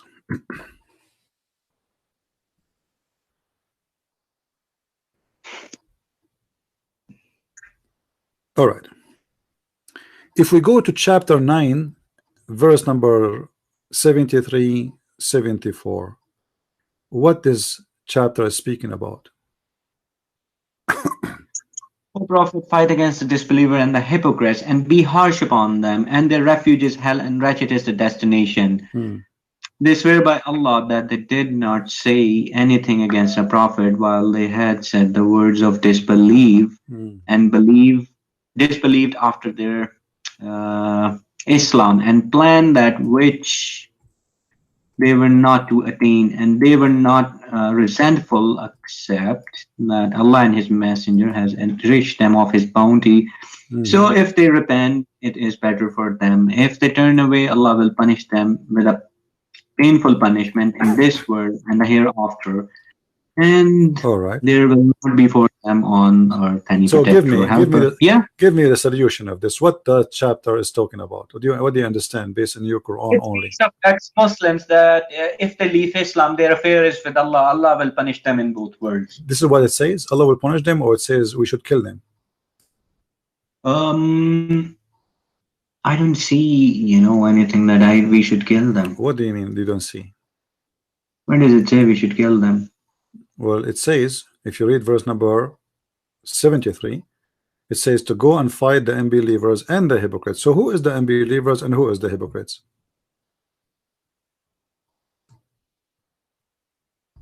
Fight against the disbelievers.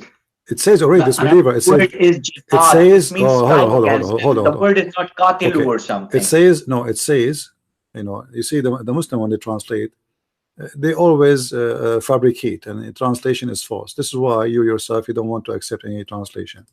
I understand. Yeah. Okay, so it says يا أيها النبي جاهد الكفار والمنافقين. Do jihad. الكفار والمنافقين. Who is the kuffar and who is al-munafiqeen? Well, the people of Makkah, they were actually kuffar, and the munafiqeen were among them pretending to be Muslims. So here the Muslim, they say to us that there is nowhere in the Quran it says kill apostate, but this verse it doesn't say anywhere kill an apostate. You just said do jihad against the kuffar and those who claim to be Muslims. Jihad means strive against them. The word is not qatilu. My friend, no, it says no, it says وَأَغْلِظْ, which means be harsh on the punishment on them. Be harsh. Jihad mean to kill them. And then he says, listen. And then I would have used precise word qatilu. Okay, let me ask you a question. Where you get that the word jihad meaning?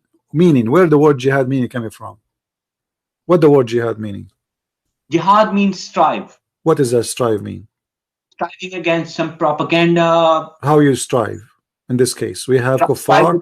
Okay, how your prophet strive against the people of Mecca? What he did? By preaching the Quran. Huh? By preaching the Quran. So he did not fight them. He did not launch an attack on them. That's a different story. When he fought them, Allah said, "Qatilu." Fight them. Did he fight them or not? He did fight them. Okay. So where is the strive against them? What strive? You said it's strive. Strive is the preaching of the Quran, the reciting of the Quran. My friend, I want you to be honest with me. Do you really believe in what you just said? That the word jihad does not mean go and fight them? No, I don't believe that. But you can say in a sense that. Okay. But so he did fight them and he killed them. And you just confirm in the other verse that the Prophet Al-Khudr, he killed the child because he's going to be a kafir. So you Muslims allowed, if you have knowledge that a child, he is going to be a kafir when he grow up, you are allowed to slaughter him. Knowledge that guy was a special guy. What is special? This is a rule. This is a rule of God. You got no. Hold on. Allah, he sent Musa to learn from Al-Khudr. So Al-Khudr is a teacher for the Muslims, an example. And Al-Khudr, when he killed the child, he was not wrong. Do you agree? Al-Khudr is an unknown personality. He just wanted to meet us. It doesn't matter. This is not the question. This is not the question. Al-Khudr, he killed the child just because he feared when he grew up he will be a kafir, and you agreed with that. So now Al-Khudr was right according to you. He did the right thing. You did not say I condemn what he did. No, you said I agree with it. So now all what you need to kill children is to have the knowledge of Al-Khudr. Then you will kill every child. The next Goliath or something. So he saved people. Who saved who? He saved the people, his parents as well as the people. The boy could have become my friend. If I am a Christian and my son he wanna be a Muslim, you are saving the parents by killing the child from why?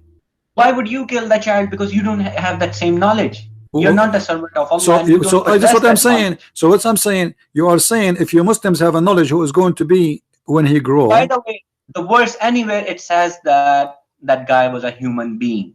Who is a human being? Al-Khudr. Where it says, it says, who cares if he's he could be something non-human. Could be. Could be an alien. Maybe he is not a human. All right. Okay. Now let me ask you then. Al-Khudr, is he Gilgamesh? Pardon? Do you know the story of Gilgamesh? No, I don't think I recall that story. Okay, it's a guy who was looking for the fountain of youth, Right. and he took with him a fish. And when he arrived to the fountain of youth, he did not notice that this is the fountain of youth. He wanted to wash his fish with the water, and the second the fish touched the water, the fish came back to life, and this is how he learned that this is the fountain of youth, and this is Al-Khadr. This is where your prophet, he got his story from a fiction, stupid story, not even good for kids, because the whole story is Well, about that story could be called Al-Khadr. Do you know what Al-Khadr mean in Arabic? Do you know what Khadr mean in Arabic? No, I don't know. Green. Do you know why he was called the green? No, I don't know. Any place he sat in, it turned green, even dead grass. Why? Because he drank from the fountain of youth.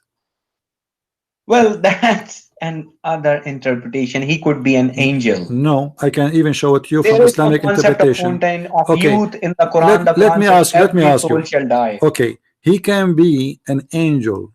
He can be an angel. Could be. Do Could be something angels else. knows the Yes, okay? no. Hold on. Do angels know the unseen?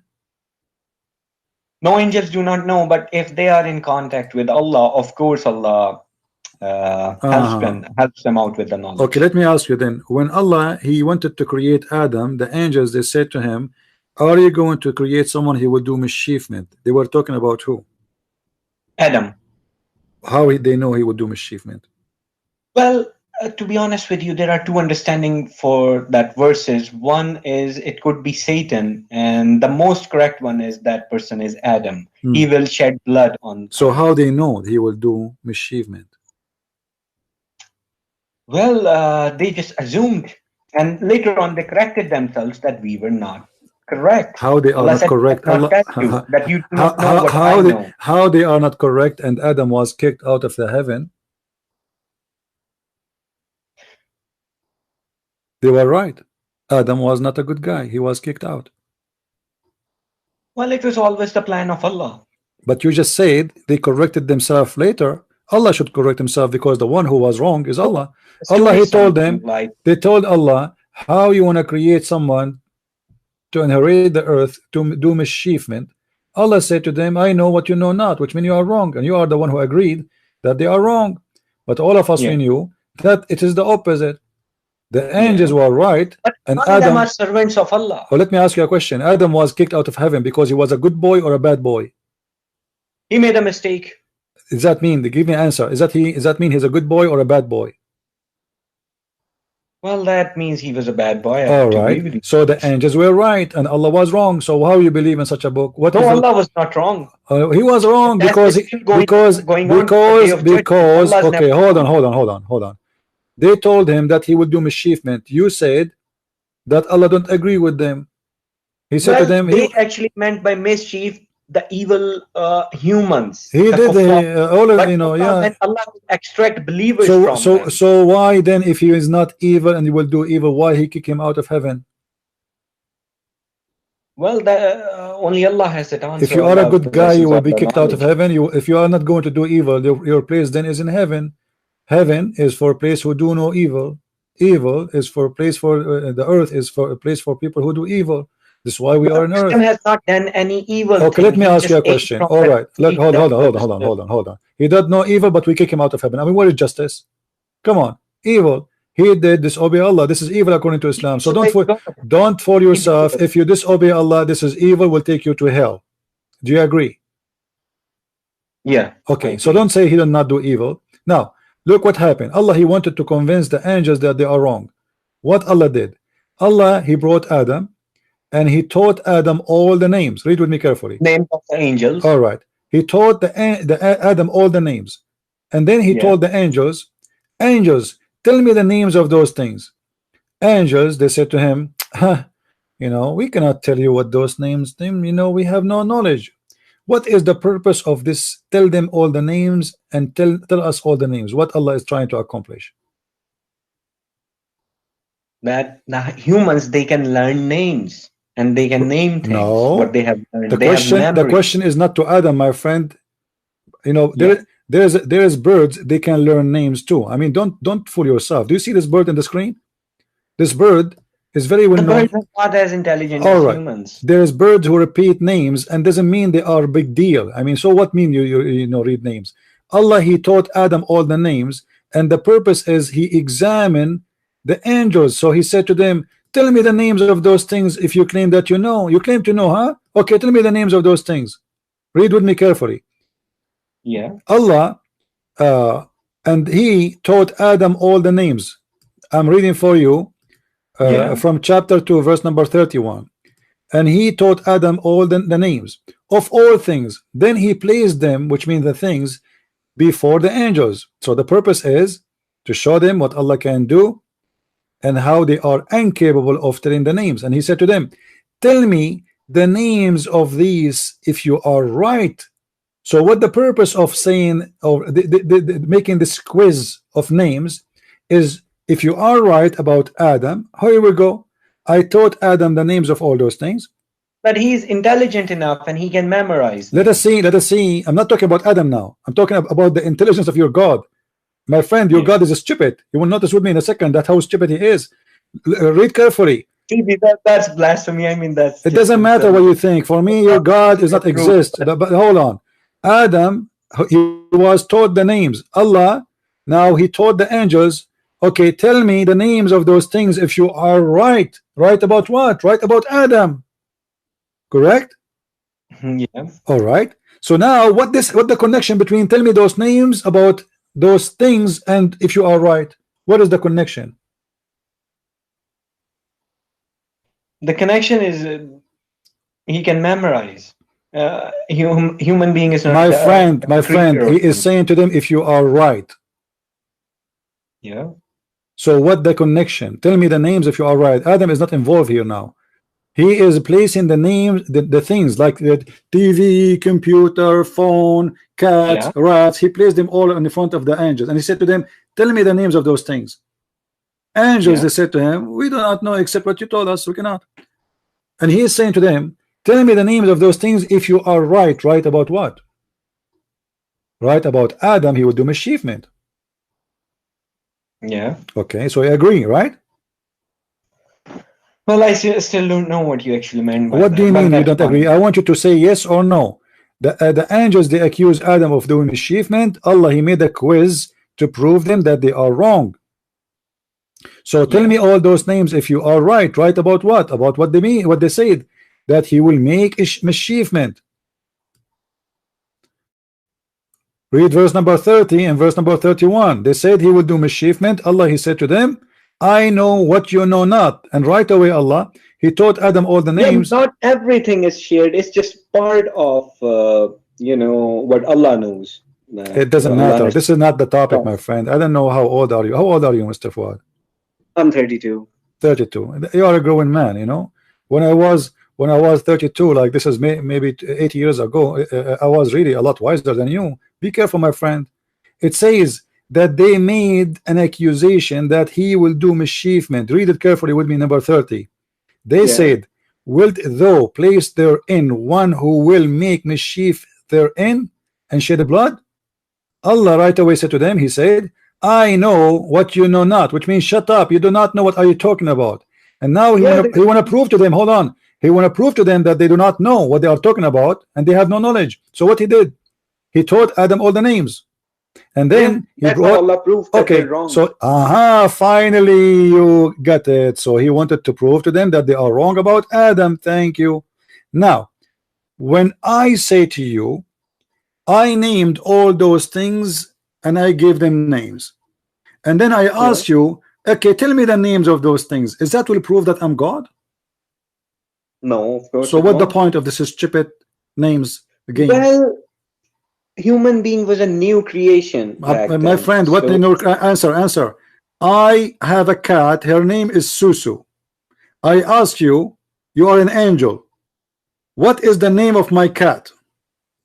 You tell me I do not know, and then I say to you, her name is Susu. Is that a proof that I am God? Of course not. So what the point of this? This is stupid. Allah, he did the same. Allah, he did the same. Listen. Who is the one? Who is the one who gave? Listen. the creation of Allah. My friend, no, we are talking about the names. Forget about the creation. I'm talking about the names. Allah is the one who gave those things the names, correct? Yeah. Okay. If I am the one who gave them the names, what is the miracle here I did if I am the one who gave them the names and I know the names? What about we do the opposite? Allah says to the angel, what about Allah says to the angel, okay, name those things and don't tell me the names and I will tell you their names. That would be a miracle. But I am the one who gave them the names and then I tell you the names. That would be stupid.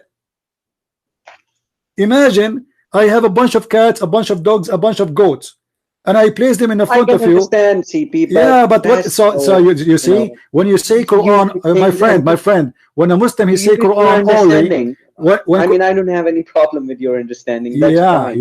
But you have to admit this is stupid. Don't you agree? Allah, he proved. I don't. Well, Allah, he proved what here? He proved nothing. So what if he taught Adam all the names?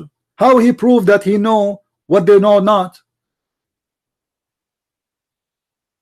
What is the proof? Well, the angels didn't expect Adam to name the things. No, it's not Adam. Adam just a person to show them that I taught him, and he will recite them for you. I am the one who taught him. So the point is that he is the one who knows. This is the point. So what the point? There's no point. It's stupid.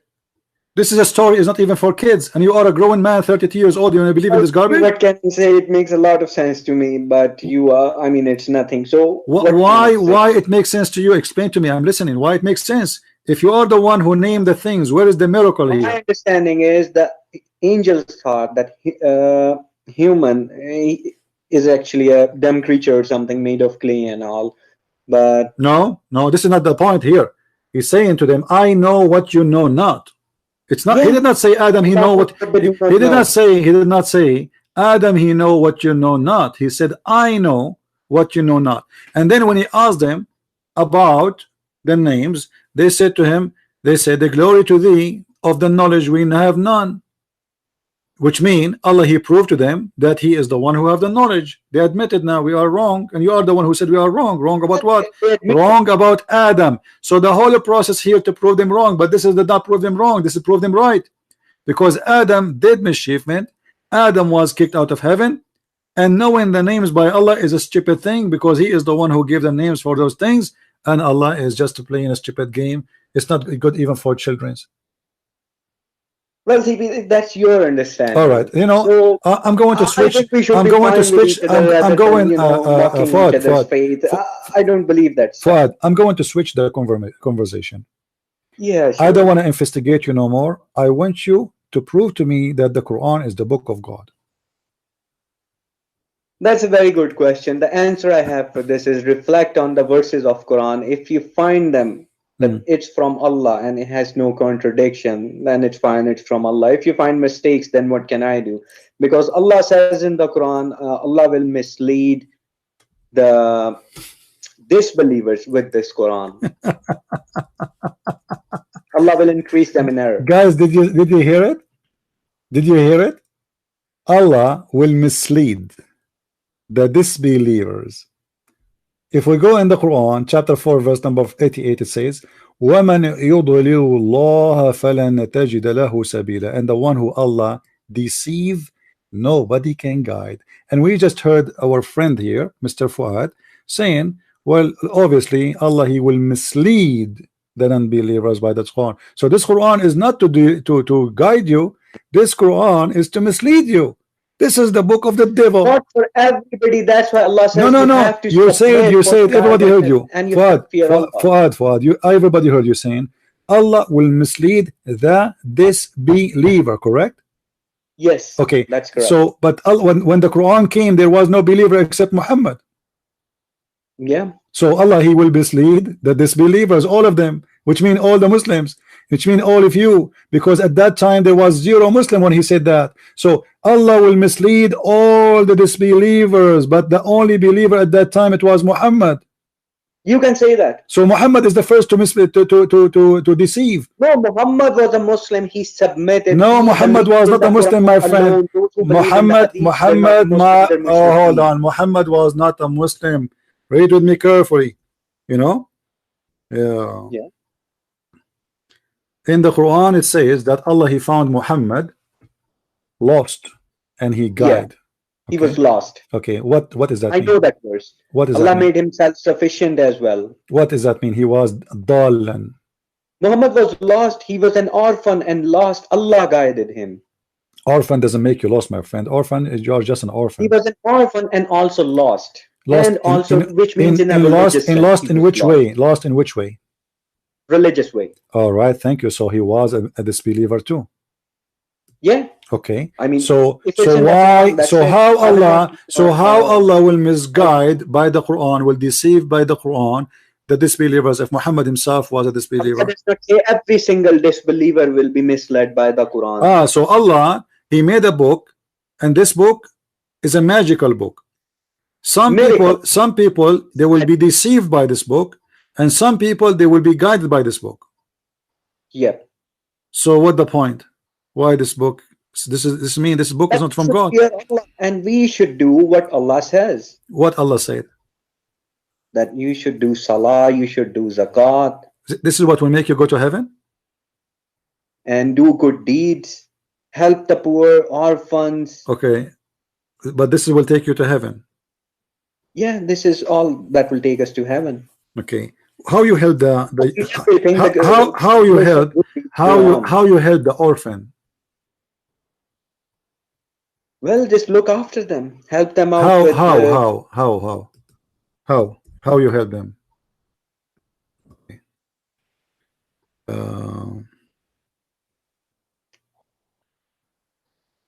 Well, you have to look after them. That's how. How? No, you need to tell me how. Is that by having sex with them? Is that by having sex with them? No way. Okay. Well, the Quran says that. Quran says you can marry 1, 2, 3, or 4 of them. Okay. What about the orphan? Which verse is speaking about the orphan in the Quran? The verse you have opened up. Which one? That you can marry 1, 2, or 3, or 4 of them. I don't know exactly. This is about orphan. You can marry orphan. Yeah, you can marry up to 4. But they are orphan. They are kids. No, when they grow up, of course. I thought you are helping the orphan. This is if they are growing up already, my friend. If they are growing up already, they are not orphan. Consuming their property into they are not orphan. They are not orphan. Not orphan. And listen. In the Quran, your book saying that Muhammad, he don't know what faith is. What was the religion of Muhammad? Well, he was lost. That's all Quran says. What his religion was? He was an atheist. Yeah, Quran does not speak of it. Okay, what do you think? At that time, people they used to worship Al-Lat and Al-Uzza. Maybe he didn't believe in anything. He was just lost, and he was not a mushrik.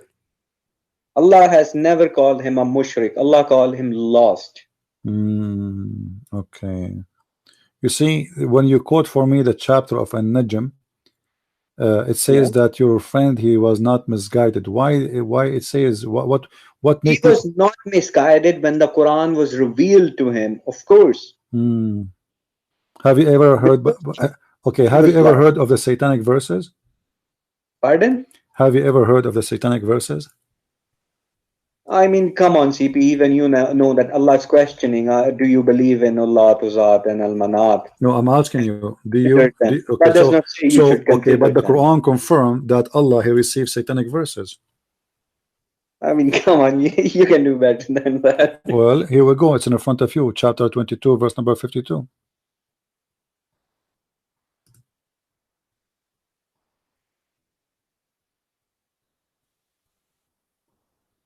What do you say? Well, yeah, Allah speaks of that Satan throws in it. Okay, a second ago you laughed and you said you can do better than that, but it's true.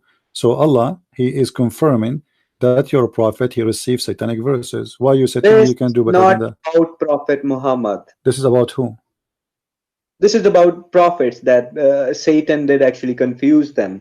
But the prophet, the message of but prophet it says, Muhammad, but no, this is a message sent, my honest. friend, this message The was Quran word sent, cannot change, cannot this be is a tampered with. message sent to your prophet, speaking to your prophet, and it says, speaking about the future, not about the past. But Allah will cancel anything. Will, you know what will mean? So this is about something happened in the time of Muhammad life, and Allah will cancel anything that shaitan is thrown There in. is another verse that speaks of Prophet Muhammad almost invented a lie about Allah because he was manipulated by the people. But then Allah says, "It was I who strengthened you. If I have not strengthened you, Okay, hold on. you double." Hold on. But Allah, he confirmed that he shaitan, he throw in the desire of the prophet, and Allah will cancel. What Allah will cancel? Allah will cancel what? Whatever Satan throws in it. So how we know what shaitan he threw in? What he threw in? You'll have to believe in God here. You have to trust God. No. Allah will cancel. How we will know now what is cancelled and what is not? Well, whatever Satan has thrown is being cancelled. Well, because how we know that this verse itself is not coming from shaitan? Let us say, listen. If shaitan he was able to give Muhammad satanic verses, and your God confirming that shaitan he can do that to all the prophets, not only Muhammad, all his prophets, and you are the one who said that. So now, if the shaitan can make the prophet say verses coming from shaitan as if they are Qur'an, how we know that this verse itself is not from the shaitan himself? Not the verse Satan throws in a verse something, but the Quranic code is different. It cannot be tampered with. How? Muhammad he did not even notice. All the Muslim scholars Muhammad the story. was about to make a mistake. Muhammad was about to invent a lie about Allah. No. It's not about. It says he will cancel. You cannot say he will cancel if he did not do it yet. Cancel what? Cancel something never happened? Use your intelligence, my friend. Cancel what is about to happen. No, not about what happened. No, anything he throw already. It says he throw. Yeah. So he throw already, and Allah will cancel it. So already it happened, not something it will happen. What Allah will cancel it because it's already happened. Yes, so now how we know that this verse itself is not coming from shaitan?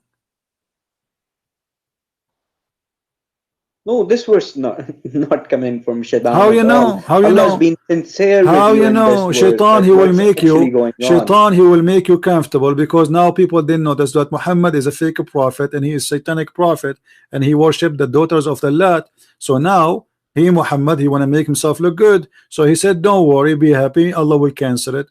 How we know that this verse itself is not coming from shaitan if already shaitan he throw in the mind of Muhammad and the mouth of Muhammad words? Well, Allah has strengthened him. How we know that this is Allah? Maybe this is shaitan. Shaitan already, the Quran, this verse confirm that shaitan already throw verses in Muhammad's mouth. And let me show you something. Allah in the Quran in different verse says that Allah will cause you to forget the Quran. Do you agree with that? Why?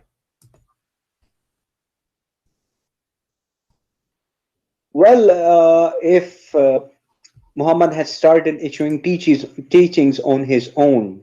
What his own? What his own? I mean, he's not teaching the Quran. He's just making up verses. Then, of course, Allah will stop the revelation. Okay, so you are saying that those verses which is made up by Muhammad, Allah will make you forget them? Sorry, I don't get your question. You are saying that Allah will cancel those verses now. Are you saying that those verses... Allah will not cancel the verses, but whatever Satan throws could be words in the verses. Listen carefully, my friend. Listen carefully. Yeah. Chapter 2, verse number 106. Allah saying... 106. Yeah.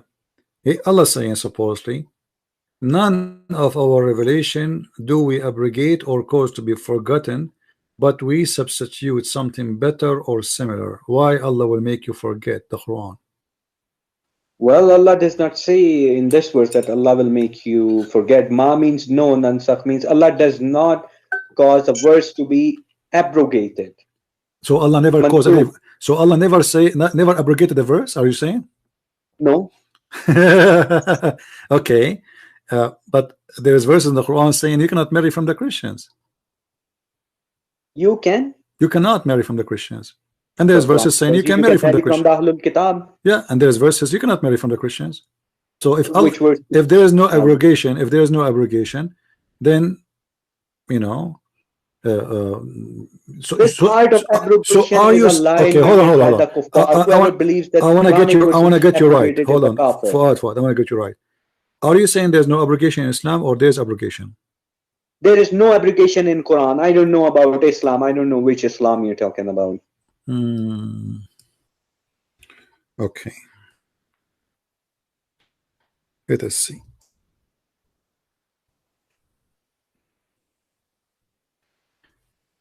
The verse in the front of you, it says, وَلَا تَنْكَحُ الْمُشْرِكَاتَ حَتَّى يُؤْمِنَّ وَالْأَمَ الْمُؤْمِنَ خَيْرٌ مِنْ مُشْرِكَةٍ.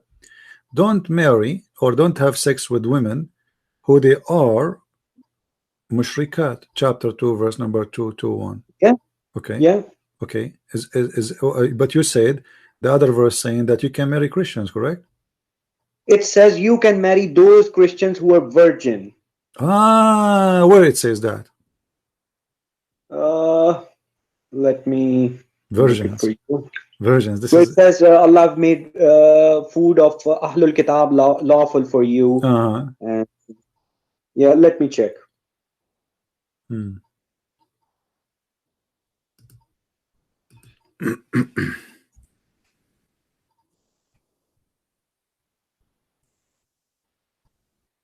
it says there you can marry the virgins. It says it's chapter 5, verse number 5. Okay. And it says there that you can marry the virgins of them. This one, read for me. Let me see. I look like I am. I want to learn from you.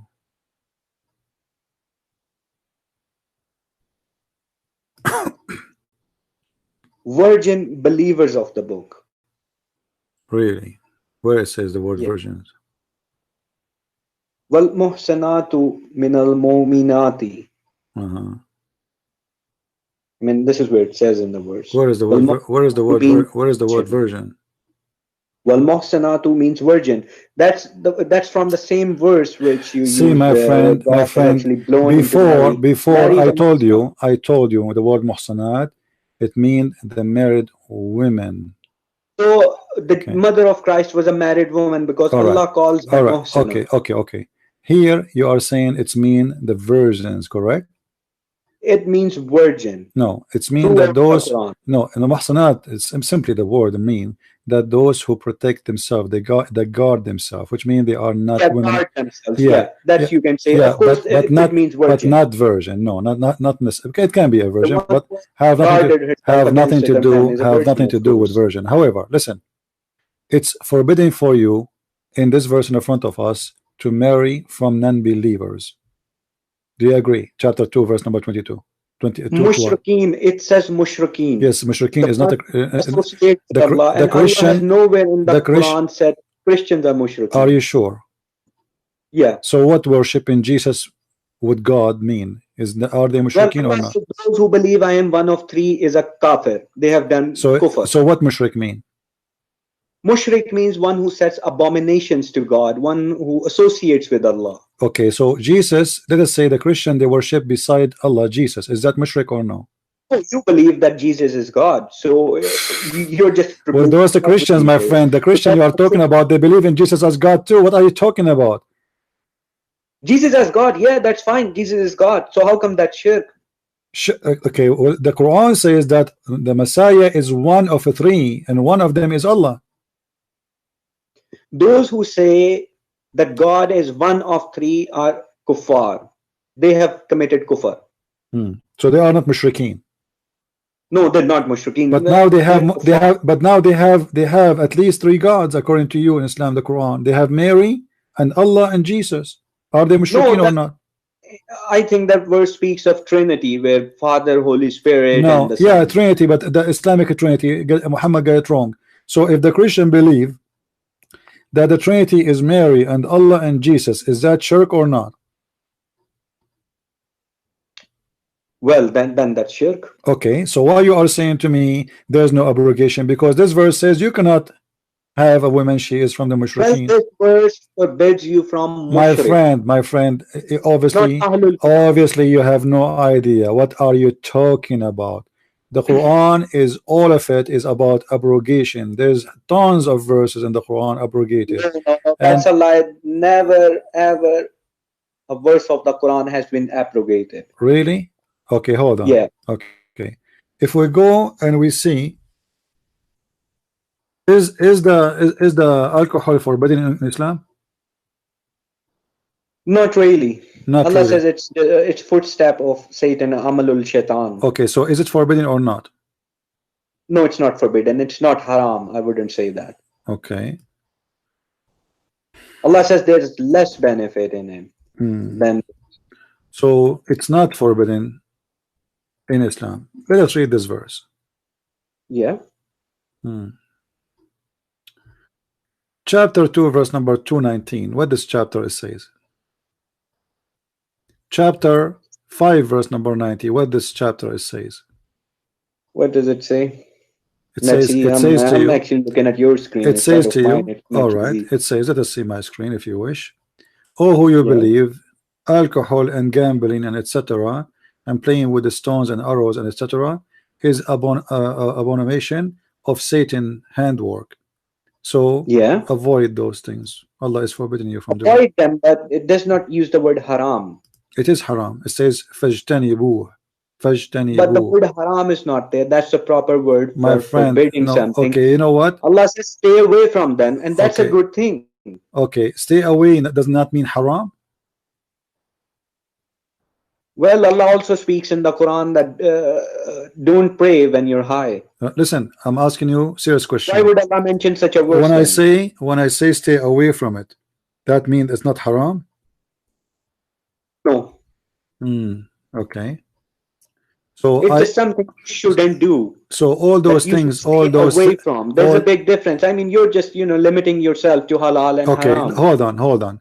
In chapter 16, verse number 36, it says wajtanibu taghut. Does that mean haram or not? Taghut. Wajtanibu taghut. The same word. You said just stay away from it. We didn't stay away from taghut because hadith is the taghut. My friend, this is the question. A taghut here is a shaitan, Satan. So no, taghut does not mean shaitan. Taghut means any teachings, anything outside the Quran. Hadith is a taghut. Okay, is the shaitan is the shaitan is the evil one? Yes, shaitan is the evil one. So are you saying it's not halal, it's not haram for you to do evil? No, I'm not saying that it's okay. So the word ijtanabu, this is the same word is used there. It says ijtanibu. You said to me ijtanibu does not mean haram. Here it says wajtanibu. No, this word it says wajtanibu. You said it does not mean haram. I'm showing you the same word in different verse. Wajtanibu taghut, and stay away from the evil. Does that mean haram for you to do evil, or do that can be the understanding and do satanic work, or it's halal? Is it halal or haram? Drink it as well. That's something you should just stay away from. That's no good for you. Okay, what about okay, hold on. Is awthan, is statues, is pagans are haram for you or halal? What is haram? Sorry? Awthan. The awthan, the idols, the pagan idols. The pagan idols, they're unclean, they're najas. All right. So is the food provided for the idols is haram for you or it's lawful? Yes, that is haram. Okay, where in the Quran it says that? Well, it's in the same verse. Which verse? Well, maybe I'm not sure if the word haram is being used. It does not say haram, it says ijtanibu.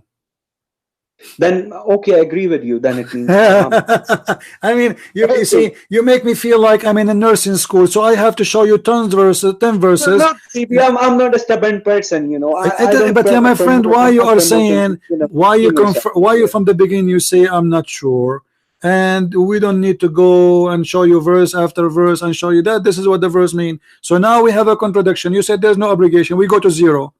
You said the word ijtanibu does not mean haram, but now we discovered that okay, I agree with you, the word ijtanibu mean haram. So now it's not lawful for you. It is, you should not marry a kuffar, and you should not do that. And the Christians are kuffar, and they are mushrikeen too. Well, Allah has forbidden from mushrikeen, not Ahlul Kitab. Okay, so you are saying the Ahlul Kitab, not mushrikeen. I asked you many times. Among them, you know, maybe those who believe Jesus is God, they're not mushrikeen, they're actually kuffar. You know, if you say I like Mary you. is part of Trinity, then there is a shift. I like you. I like you, my friend. I like you. Seriously, you are very fun. I like. No, listen. Let me show you. When you say the Christians are not mushrikeen, they are kuffar. Obviously, you do not know what kuffar mean, and you do not know what mushrikeen mean, because both words, it mean the same thing, except that mushrikeen alone mean that those who believe in Allah but they associate with him. The kuffar is someone maybe, but not necessarily, believe in other God, but maybe he believe in so the Quran confirm already. The says that they have become kuffar to what was revealed to them. What? So you have become those who believe that, you know, Mary is part of Trinity, they are the kuffar of the New Testament. Yeah, but you know the Quran in chapter of Al-Ma'idah, verse number 72 and 73 says that those who believe that Allah is the Messiah, the son of Maryam, they are mushrikeen. And you said we are not mushrikeen. Well, if the verse says so, then. But you said there is nowhere in the Quran it says that. Can you show me the verse, please? Okay, hold on. Oh, you know, Fuad, when I talk to Muslims, I feel like seriously, like I am talking to, you know, kids. With my respect to you, you know, are a growing man, but Muslims do not know their religion, and they confirm to you that they know. And this is what always killing me. Like, I know there's no verse in the Quran that says that. There's no, you know, okay. No, that's why I have asked you rather than, you know. My friend, you are the Muslim here, supposedly. You are the Muslim, not me. It's a shame. I'm a human being. I can make mistakes. It doesn't matter. I am a human being too. I'm not, you know. Anyway, let us go to Al-Ma'idah. Hold on. Where is...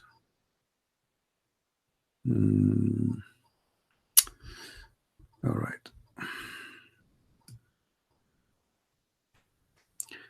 We go to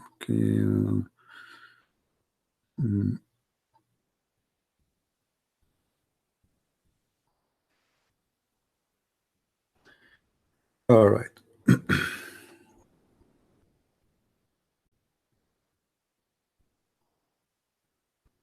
Where is it? Chapter 5. Okay. If we go to chapter 5. لقد كفر الله الذين قالوا أن الله ثالث ثلاثة. Those who they say that Allah is one of three, they are kuffar. All right. Yeah. And then if we go to verse 72.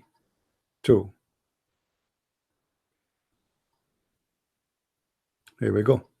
لقد كفر الذين قالوا إن الله هو المسيح ابن مريم وقال المسيح يا بني إسرائيل.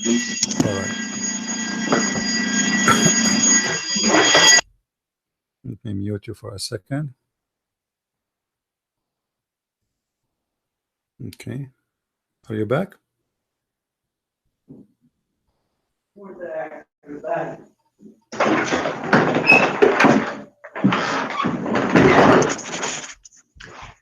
Okay, I'm back. Sorry about that. All right.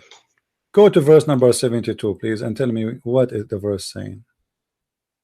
72. Yeah. Which chapter? Well, you can actually go to verse, verse 72, and chapter number 5. Chapter 5, 72.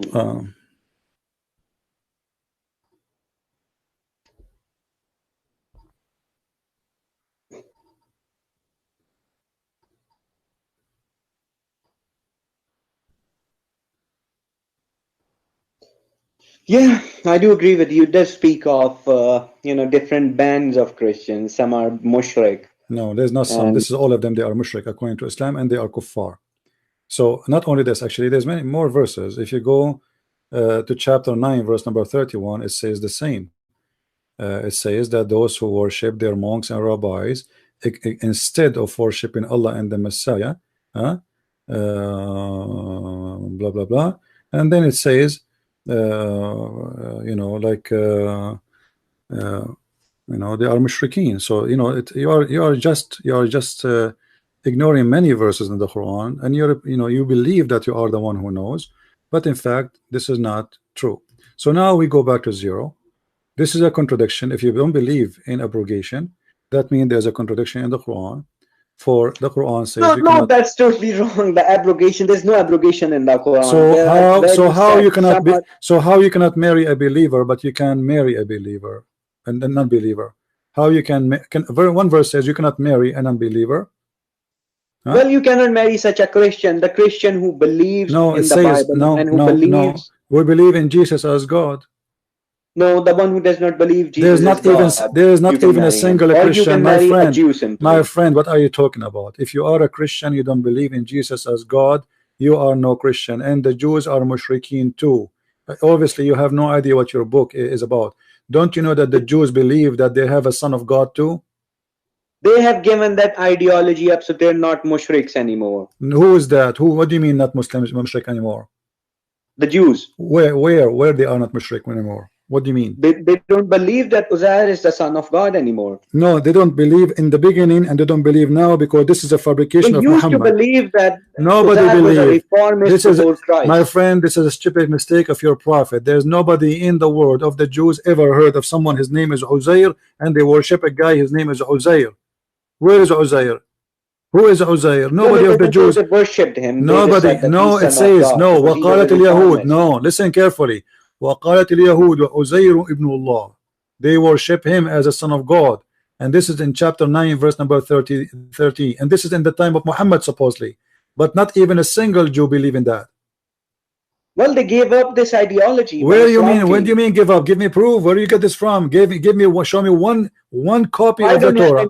So it's false. It's false. It's a lie. Whatever the Quran says, it is a lie. It's a lie. So you see, you take the Quran over all the manuscript of the Jews. The Jews, they have manuscript go to thousands of years, and you refuse all the manuscript, and you accept a guy who came 600 years. He's been manipulated and written by. So how you know that this is not?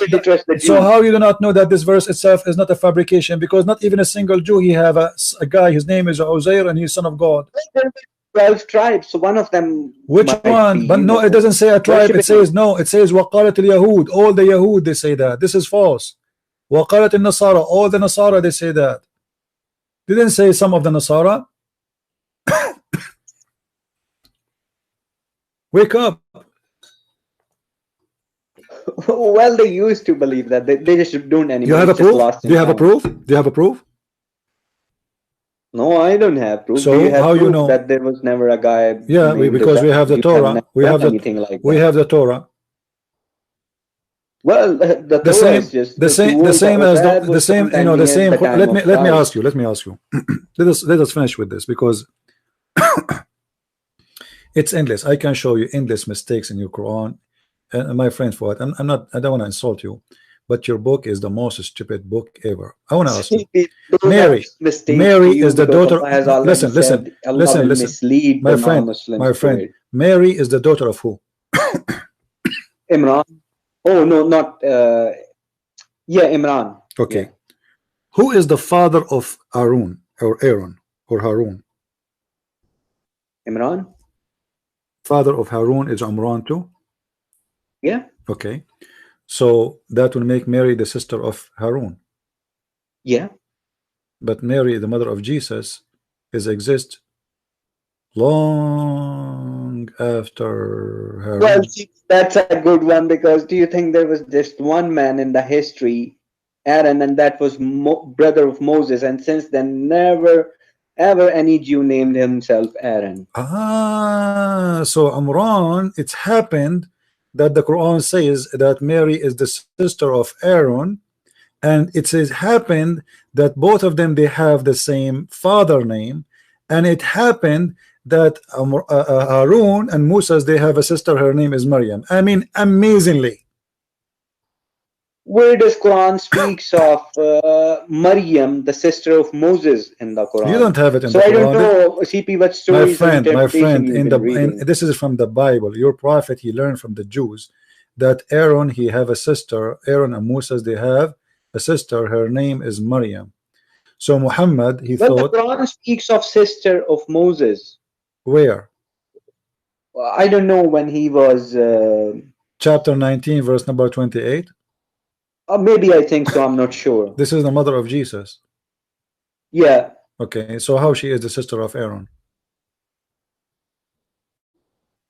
The mother of Jesus is not sister of Aaron. He's just a different Aaron. So you are saying here the Quran saying that Aaron is the uncle of Jesus, but this is not the same as Musa's brother? No. How? What is your proof? I mean, they're just two people with the same name. My friend, the Quran will not mention a name if it's not known. Harun is already mentioned in the Quran as a prophet of God. He is the brother of Musa's.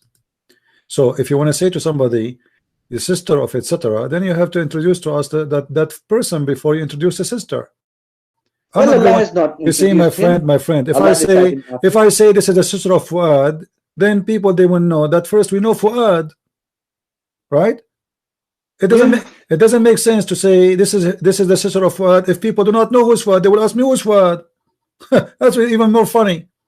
So when he say, oh, sister of Aaron, that's mean Aaron is already introduced, and Aaron or Harun is already mentioned as a prophet. He is the brother of Musa. There's no two Harun in the whole Quran. So the Quran made a stupid mistake. Muhammad, he thought that Harun is the same guy who is the brother of Mary. Why? Because the Jews, they have a woman, her name is Maryam.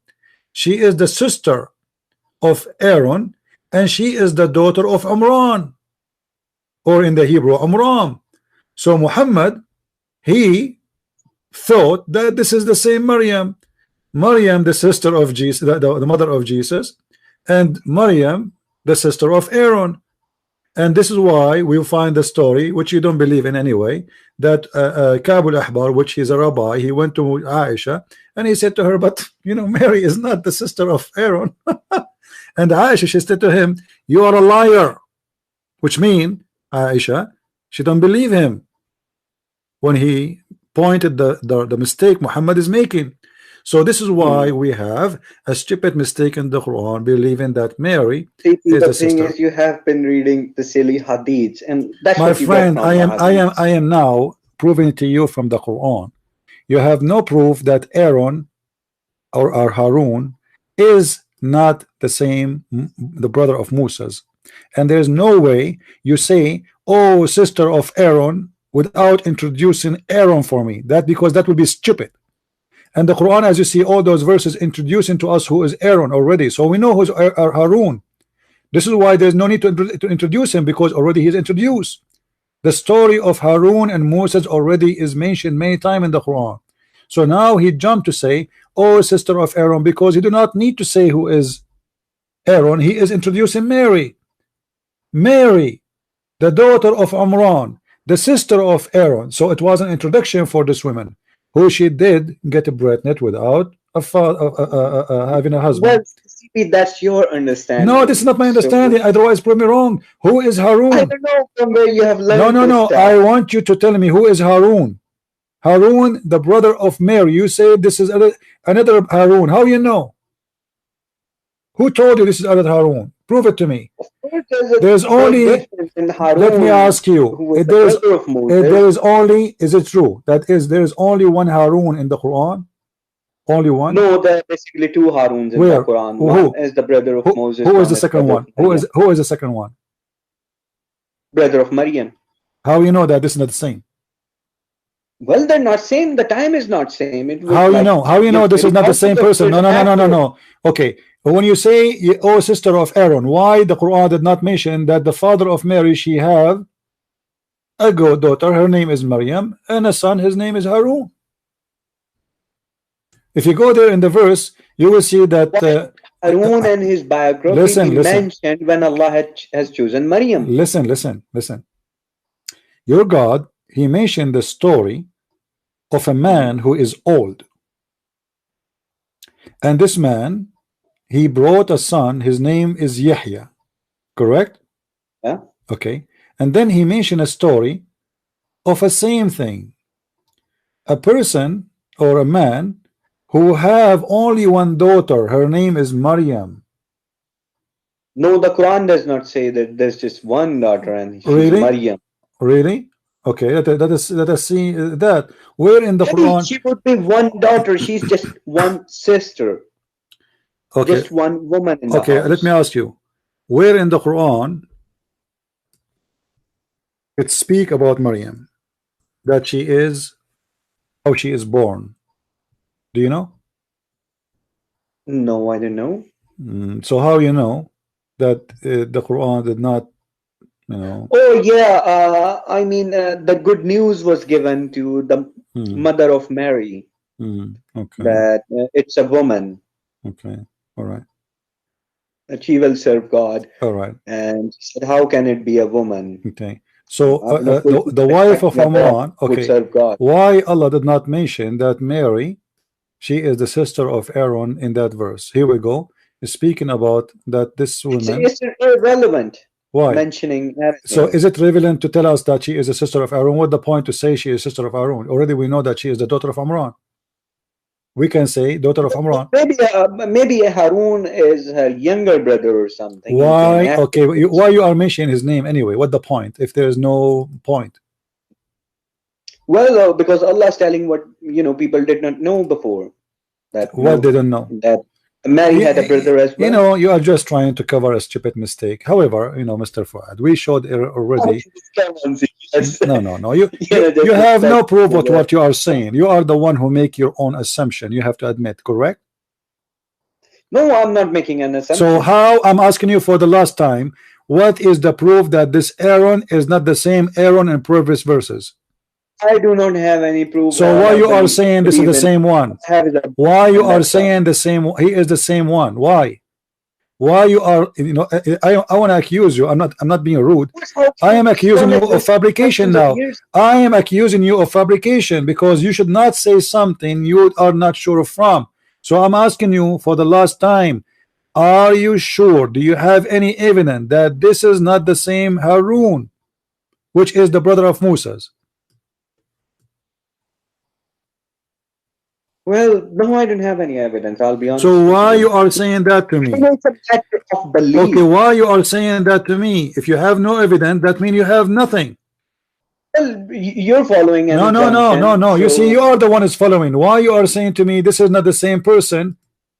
I do believe that there could be lying to yourself. No, you ever named his son Aaron. You are lying. You are. This is what you are doing. You are just lying to yourself, ashamed of your Quran, trying to avoid the problem that your God even simple things you do not know. It's okay, CP, just relax. I mean, let's just stop. Well, no. For us, my friend, we have enough people. They watch already. It's recorded, and you admitted from the beginning that your God, you do not know even which one he created first, and we showed you tons of mistakes, and you agree with them. And each time I correct you, you say, okay, you are right, let us go back, and we go back to zero. So I want to say to you, I feel sorry for you, Quran people, because simply you are Quran only for a very simple reason. For you are ashamed of your prophet speeches. You have to admit. So in order, that's a lie. That's a lie. So why you are Hadith only? Why you are Hadith only? I just believe in the Quran alone, and that's it. Islam is from the Quran alone. So Allah says, what hadith you believe in after the verses of Allah? Yeah. So when Allah he says the sun is set in the murky water, that is what Allah is saying, right? That's proof that Muhammad is a prophet. The sun set in the murky water. Then we go to the hadith. We found the hadith confirming the Quran, and that will make it more embarrassing because now you cannot play around and say, oh, it doesn't mean that. So what we can do? Well, Allah in the Quran says the sun set in the murky water. Well, CP, it says clearly in the Quran, Tilka ayatullahi نتلوها عليك بالحق فبأي حديث بعد الله وآياته يؤمنون. What does that mean? What is that? What is the point of this verse? What is the point of this verse? Is Allah, He is saying the sun set in the murky water.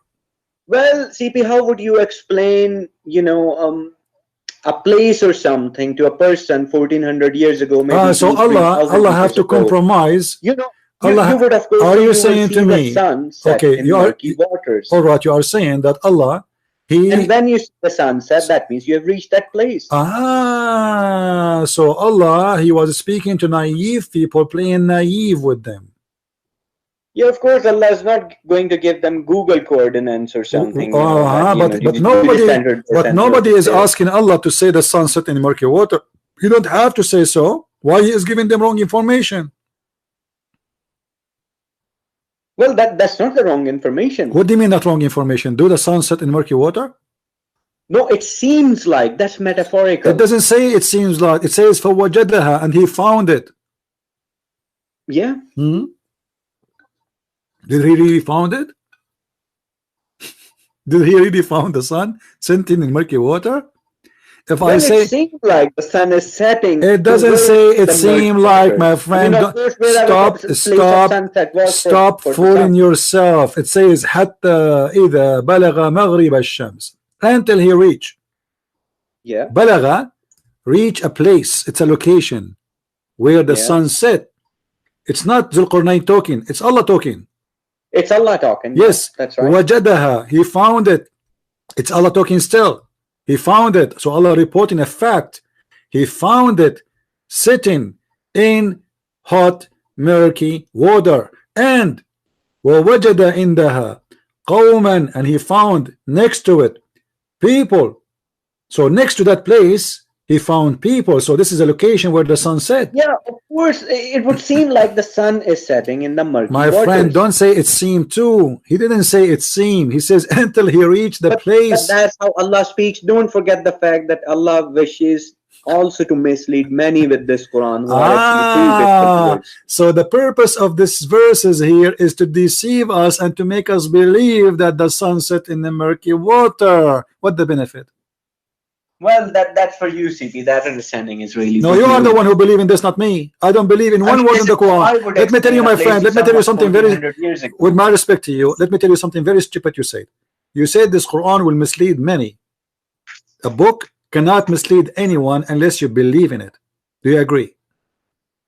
Well, you're being misled. You don't even believe. No. Don't say that. I just said to you a very simple fact, a logic. Only if you believe in something you can be misled with it. If you are not believing in it, you don't have to believe. All you have to do is my read. friend. If you are not a believing in this book, you are already misled supposedly. So why the Quran is going to mislead me? This book from your mouth is the one who will mislead you, because you Muslims only believe in it. Now you just admitted that your God is fooling us, making us believe that the sun set in the murky water. What kind of God this God is? Well, CP, I've given you my explanation. I don't know what you actually, want to prove. You gave me the explanation. Explanation is very clear. You said to me that yes, he said that to mislead you.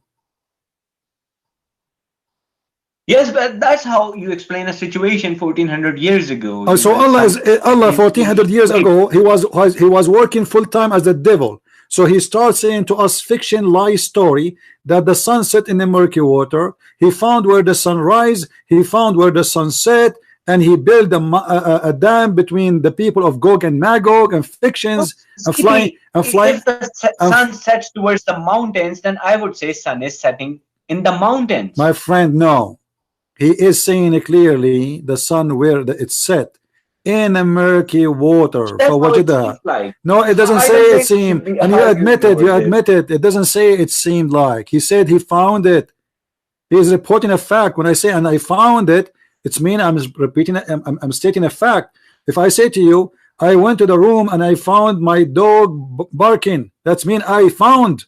This is what I found. It's a fact. So I'm not saying he thought. I found. This is what he says in Arabic. وَوَجَدَهَا تَغْرِبُ فِي عَيْنٍ حَمِئَةٍ وَوَجَدَ. He repeat again the fact. وَوَجَدَ عِنْدَهَا قَوْمًا.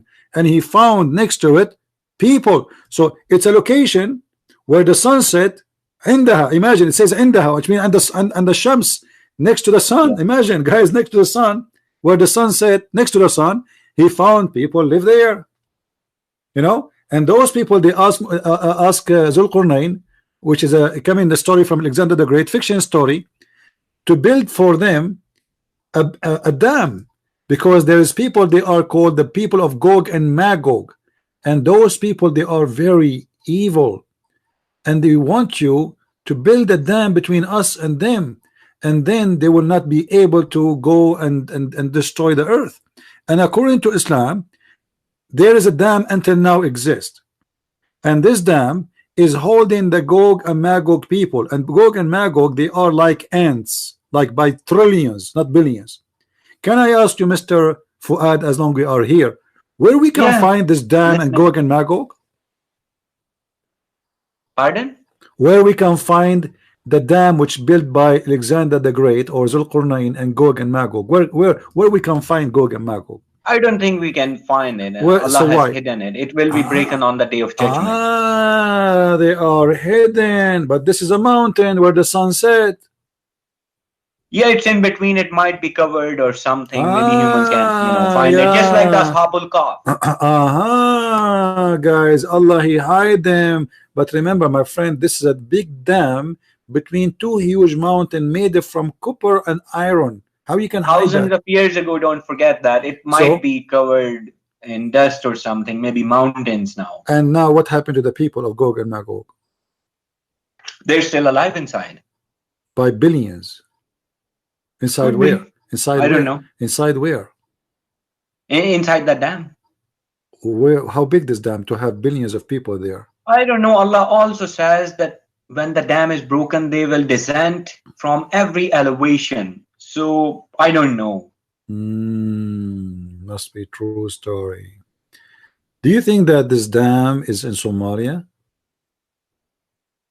Could be in Turkey somewhere near the Dead Sea. In Turkey? So I don't think it's Somalia. Are you saying that? That's an assumption, by the way. Okay. Are you saying this?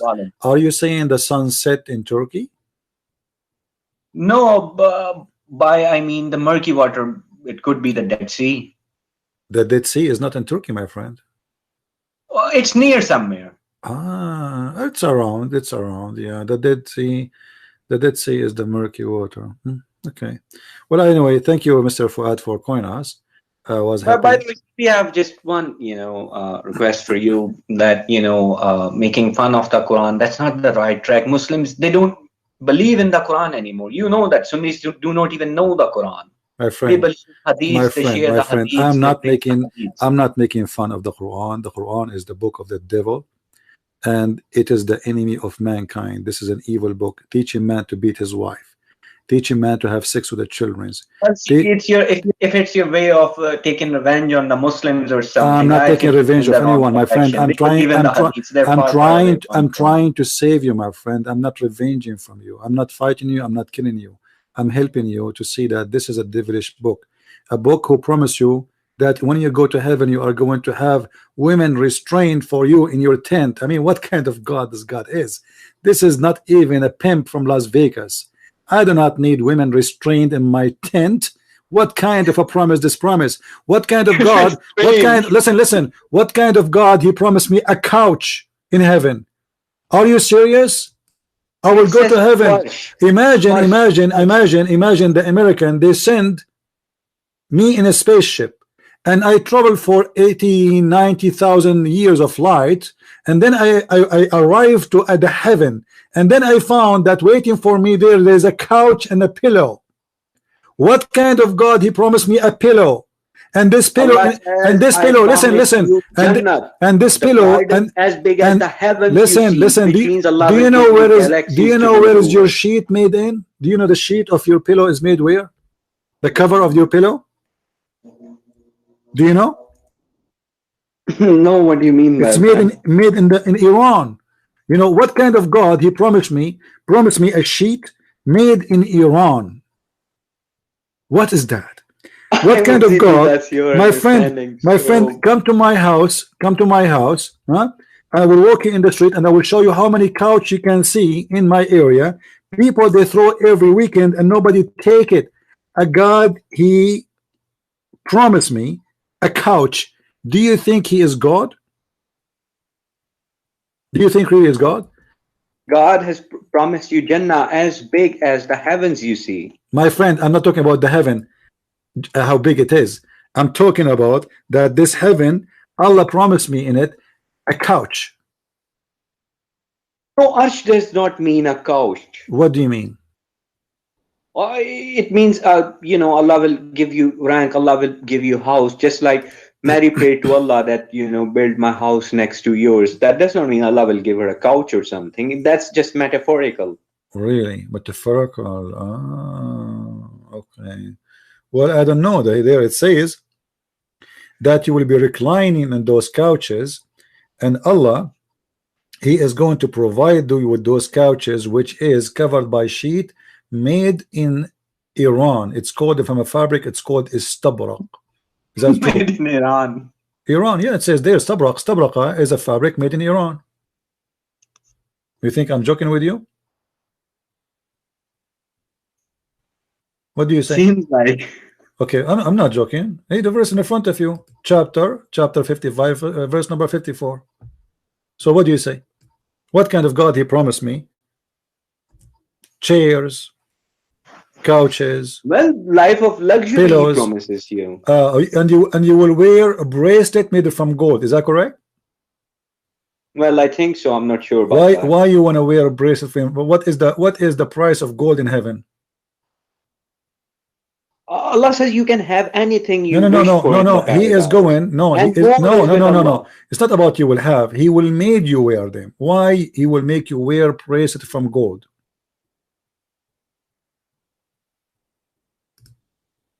What is the point? Well, people like it. Do you really like to wear a bracelet of gold in your hand? I found yeah, it. I mean, I found it very gay. I mean, that's your choice. For me, I think women they wear a bracelet. Why men they want to wear a bracelet? Pharaoh used to wear them. Huh? Was Pharaoh gay? Breast of gold for men? Do you think this is right? I mean, that actually represents your rank and everything, how much you're blessed with. Ah, so the mere bracelet you wear in heaven, you are more rich. So there is, in the heaven we will have money, and some people are rich, some people are poor. Allah says, give your property and life to Allah in return for something. Right. Okay. And then Allah, he will make you recline on in your chairs in the heaven, and then he will give you pillows, and those pillows are covered by istabra. I mean, isn't it? This is the most silly. What about my big screen TV? Why Allah did not mention my big screen TV? Well, Allah says you can have anything you wish for. What if if you are a man, you wish to have sex with Michael Jackson? I mean, such people will never enter paradise with such wishes. Allah knows. No. It's the opposite. That's what Allah says. I will purify. Only the purified can enter paradise. What purified? You are not purified. You are going there just for sex. The whole purpose of you to be there. No. Okay, how many women? Okay, let me ask you. Did he promise you women they are restrained in their tents just to have sex with them? No, there's no such promise you can have sex. Are you sure? Are you sure? Are you sure? Yeah, I'm sure. Okay, so what is this verse about? Here we go. Read with me, please. Let me show you the screen. This verse is speaking about what? Chapter 55, verse number 72. Let me open it up. Getting late here, CP, so 55:72.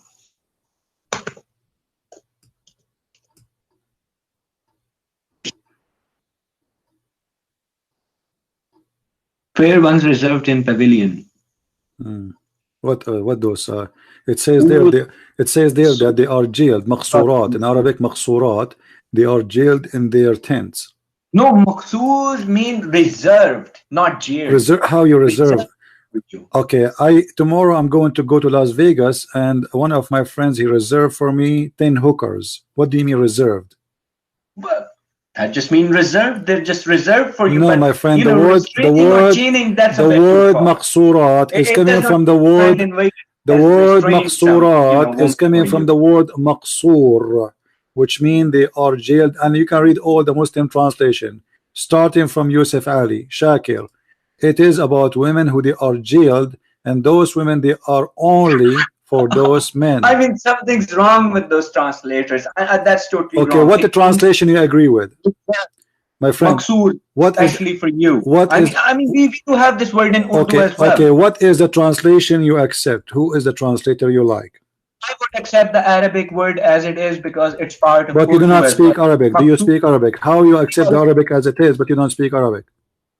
No, I don't speak Arabic. We do have words from Arabic and Urdu, so it's similar. My friend, you don't speak Arabic, but you do not know. And those translators, all of them, they are liars. Look, CB, that's why we're Quran alone. You know, Muslim, we just believe in the Quran alone. What do you mean? Here we go. This is my friend. The word chain is This not is there. The word this is the Quran only. This is your Islamic website. It says restrained. No, Maqsura. restrained. Even you know that. Just be honest. What? The word maqsoor does not mean restrained. It's mean that. Do you want me? Do you want me to show you in Arabic dictionary? Do you want me to show you, my friend? Do you want me to show you in Arabic dictionary? Not only that, listen. You are a Quran only, but you cannot say to me you don't accept interpretation of the Quran, correct? When it comes to Quran Arabic dictionary, let me ask you. It's been done by let me ask you. The interpretation of the Quran made by the scholar, is it wrong? Yeah, that's totally wrong. Why? Well, he's injecting stuff that's not actually there. No, I mean the word meaning. I mean if we go and we see what the word maqsuratun mean according to the Islamic scholars, they agree with me. So why forget about hadith? We are not asking you to believe in hadith. Why all of them? Those are the scholars in Arabic. Why all of them agree with me that the word maqsurat is mean restrained and they are jailed in their tents just for you? Well, something's wrong with them, I think. All of them. Yeah. And you are the one. And you are the only one who knows. Mind. Yeah, you are the guy from Pakistan who knows more than the Arab scholars. Yeah, I think so. Seems like when it comes to this one. Yeah, I think maybe because of the curry you eat, the Arab are not doing good job. We need to switch to curry. Right? Yeah. Come on. Anyway. Come on, you're getting personal now, but that's fine. No, I have nothing. I don't think I'm speaking against Indian. I have a lot of Indian friends, but what you are saying is very unlogical. All the Arab scholars, all the Arab scholars, and they are Muslims. They speak Arabic. They are scholars. Like I'm talking about the old days, not like somebody came yesterday speaking today. All of them, they give the same meaning for the word. Forget about hadith. I'm talking about hadith. Why they are getting the same meaning, the wrong meaning according to you? You have no understand. So we don't believe in them because it's not believe in them. You don't have to believe in them, my friend. This is Arabic. This is a pure Arabic. Have nothing to do with believing in them or rejecting them. This is Arabic. There's no point of saying to you what the word meaning in a wrong way if this is not it is. And when all of them agree that this is what it's mean, this is what it's mean.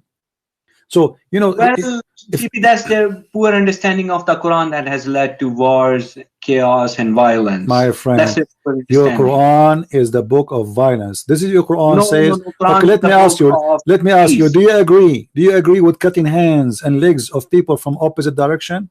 No, I do not agree. Why you don't agree? No, I just don't agree. That's just crazy. Why? What? Because that's crazy. Why would I chop someone's hands and feet off? Why not? Why should I? Why? Tell me why you say crazy. Why you are saying crazy? Explain to me. That's just crazy. If I just go out and just chop people off for being non-Muslims, that's just crazy. Okay, what if somebody is doing something wrong? He is a thief. Is it okay to cut his foot? No. Why no? No, you can cut off his hands. Why? Well, that will be a little too far. That's dangerous. So this is not from Islam? No, this is not from Islam. So if somebody he stole something, we don't cut his hand, or somebody he did a crime, we don't cut his hand and his feet. No. Okay. So how you explain this verse to me? Yeah, sure. Bring up the verse. Hmm. I know the verse you're going to bring up. There's now you know. Now you remember it, right? إنما جزاء الذين يحاربون الله ورسوله ويسعون في الأرض فسادا أن يقتلوا أو يصلبوا أو تقطع أيديهم وأرجلهم من خلاف. You said you don't agree with that. You said this is crazy.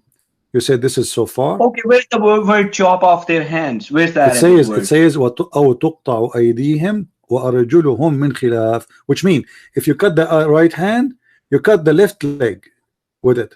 Well, CP, that's in self-defense. What self-defense? They are my friend.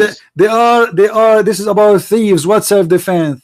What self-defense? What are you talking about? This verse is about the. My friend. You are the one who said this is so far just a minute ago because you never thought it's in the Quran, and now you remember. Oh, there's something in the Quran. So let me. Which verse is this, please? Listen. Please, this is about. This is the punishment of thief in Islam. Yeah, we can discuss this verse. Can you please give me the verse number? All right. This is chapter 5, verse number 33. Verse number 33. Yeah. Self-defense, you don't cut the hand of person because already he is your prisoner.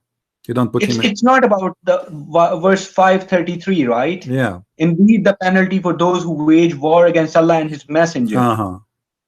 I mean, it's not about the thieves. Just come on, CP. What about peace? What peace? Here the waging, my friend, waging war in Islam is doing any kind of mischievement according to against the teaching of Islam, and specifically here. Okay, what is the punishment of theft in Islam then? In punishment in Islam for theft is you should put cuts on the hand so that people know by the marks. What you just said? You cutting the hand?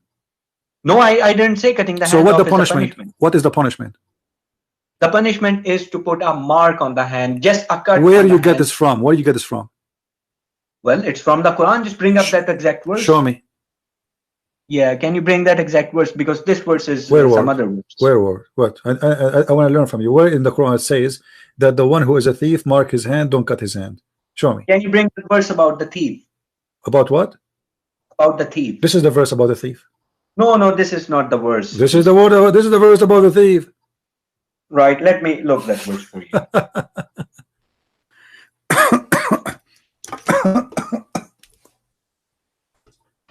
Oh.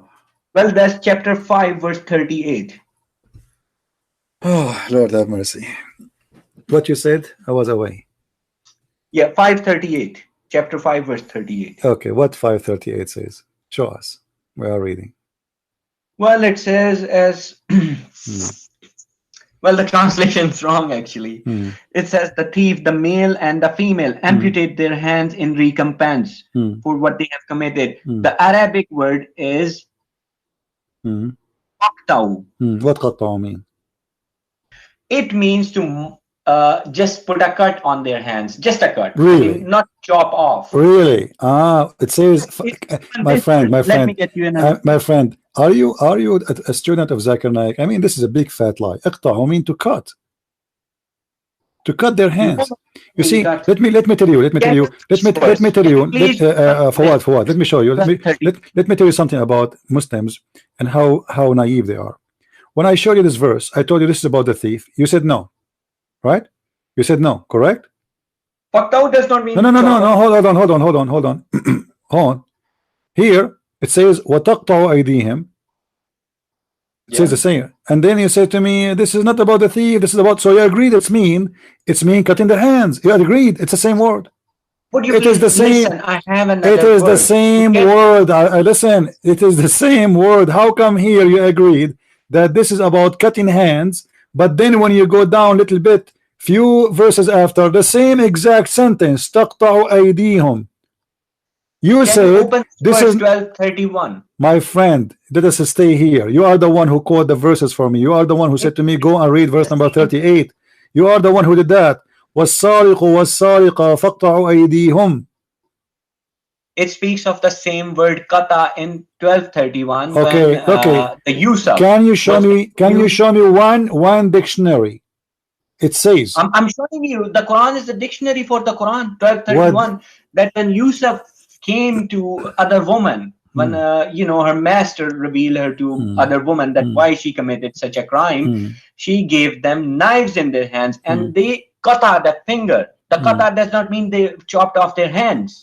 They chopped off their fingers when they looked at him. Yeah, that's mean they hurt themselves with their knives. Yes, they put a cut on their fingers. Yeah, but this is, my friend, understanding this is this is because your Quran is stupid. Because that verse there, it's mean they cut their hands literally. But because nobody will believe that somebody listen. Yeah, it's mean they cut their hands. You don't say فَقَطَعَ يَدَهُ unless you cut the hand totally. If you just made a cut in English, you say jaraha.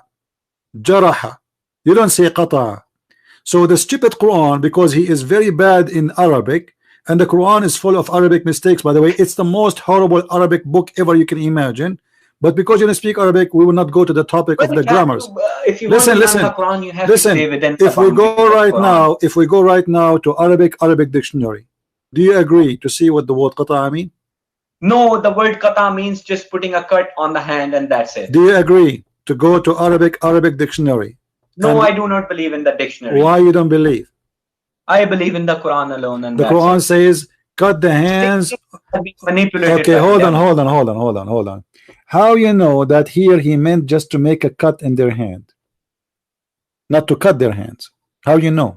Qata is there and it's same. Where it says that? How you know it doesn't mean cut them off? How you know? It does not cut them off.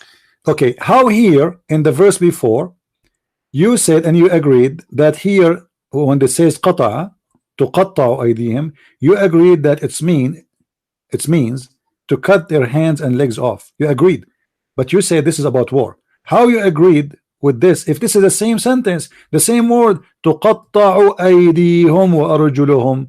How come here you agreed it's mean to cut off their hands and their legs, but there the same word, it's the same word. There you say it doesn't say to cut their hands, it says to make cut in their hands. It's the same word.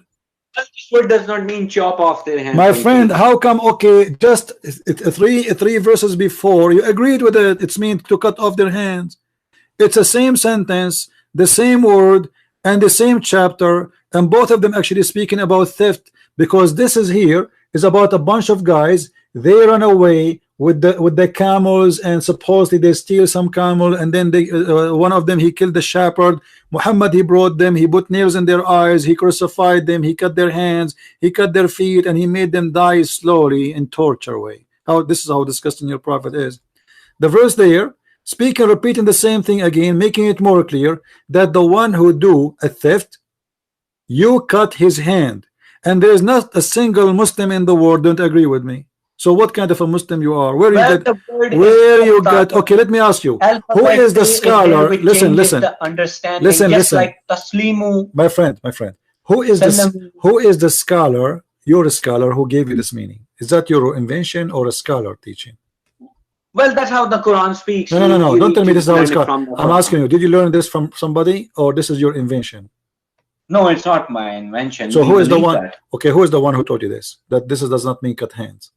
Well, after looking at all these verses, this is the conclusion we came to. You just said it's not your invention. So you learned from somebody. It's not my invention. Okay, so who is the one who taught you that? Who is the one? For meanings within the Quran. So are you okay? Let us make it clear. Are you saying you are the only Muslim in the world believe that this is not about cutting hands, or there is a scholars believe in that? There are other people as well. Scholars. There is any scholars?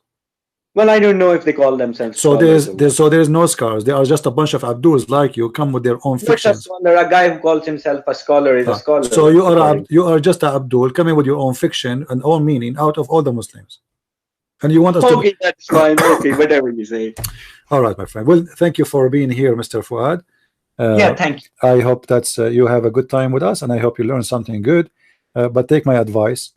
Muhammad is a false prophet, and God do not promise you endless penis or big balls or women waiting for you and their legs is up making a victory sign for your majesty.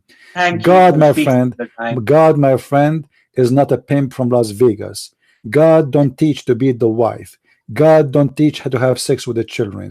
God don't teach evil. God don't say, as you said, that he will mislead you in his book. Never. There is no way that God will send us a book to mislead us, otherwise he is the devil.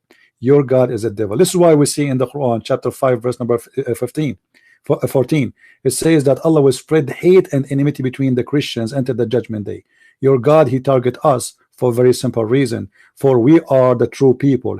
And this is why Ad-Dajjal, who is the Muslim, believe he is the Antichrist. He is the Antichrist. There's no Dajjal in Quran, by This the is way. no, there is. Are you sure? Yeah, show me. Oh boy.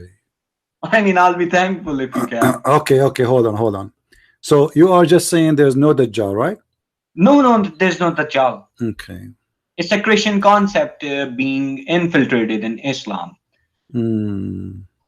All right. Have you ever heard of an animal? It's called a jassasa.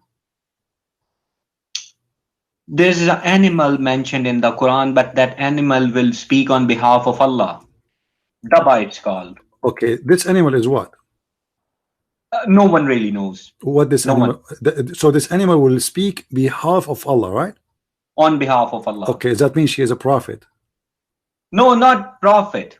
So what? He will inform them so of how that an animal has denied the verses of Allah. Hold on. How an animal will speak in the name of Allah, or will speak in the, what you said? Speak what? Will speak for Allah and inform people that they have been rejectors towards the verses of Allah. Okay, is that a cartoon or this is real? Pardon? Is that a cartoon that there's an animal will come from the ground and he is going to teach us about God? Well, Allah can make anything Allah wants. I mean, what can I say? What sort of animal? Okay, what is the point? What is the? I don't have a stairway what is heaven. the? And okay, what is the point of this animal who is going to come and speak to us about God? Is that animal is a Muslim? The point is that the judgment day is approaching. Is that animal? Is that animal is a Muslim?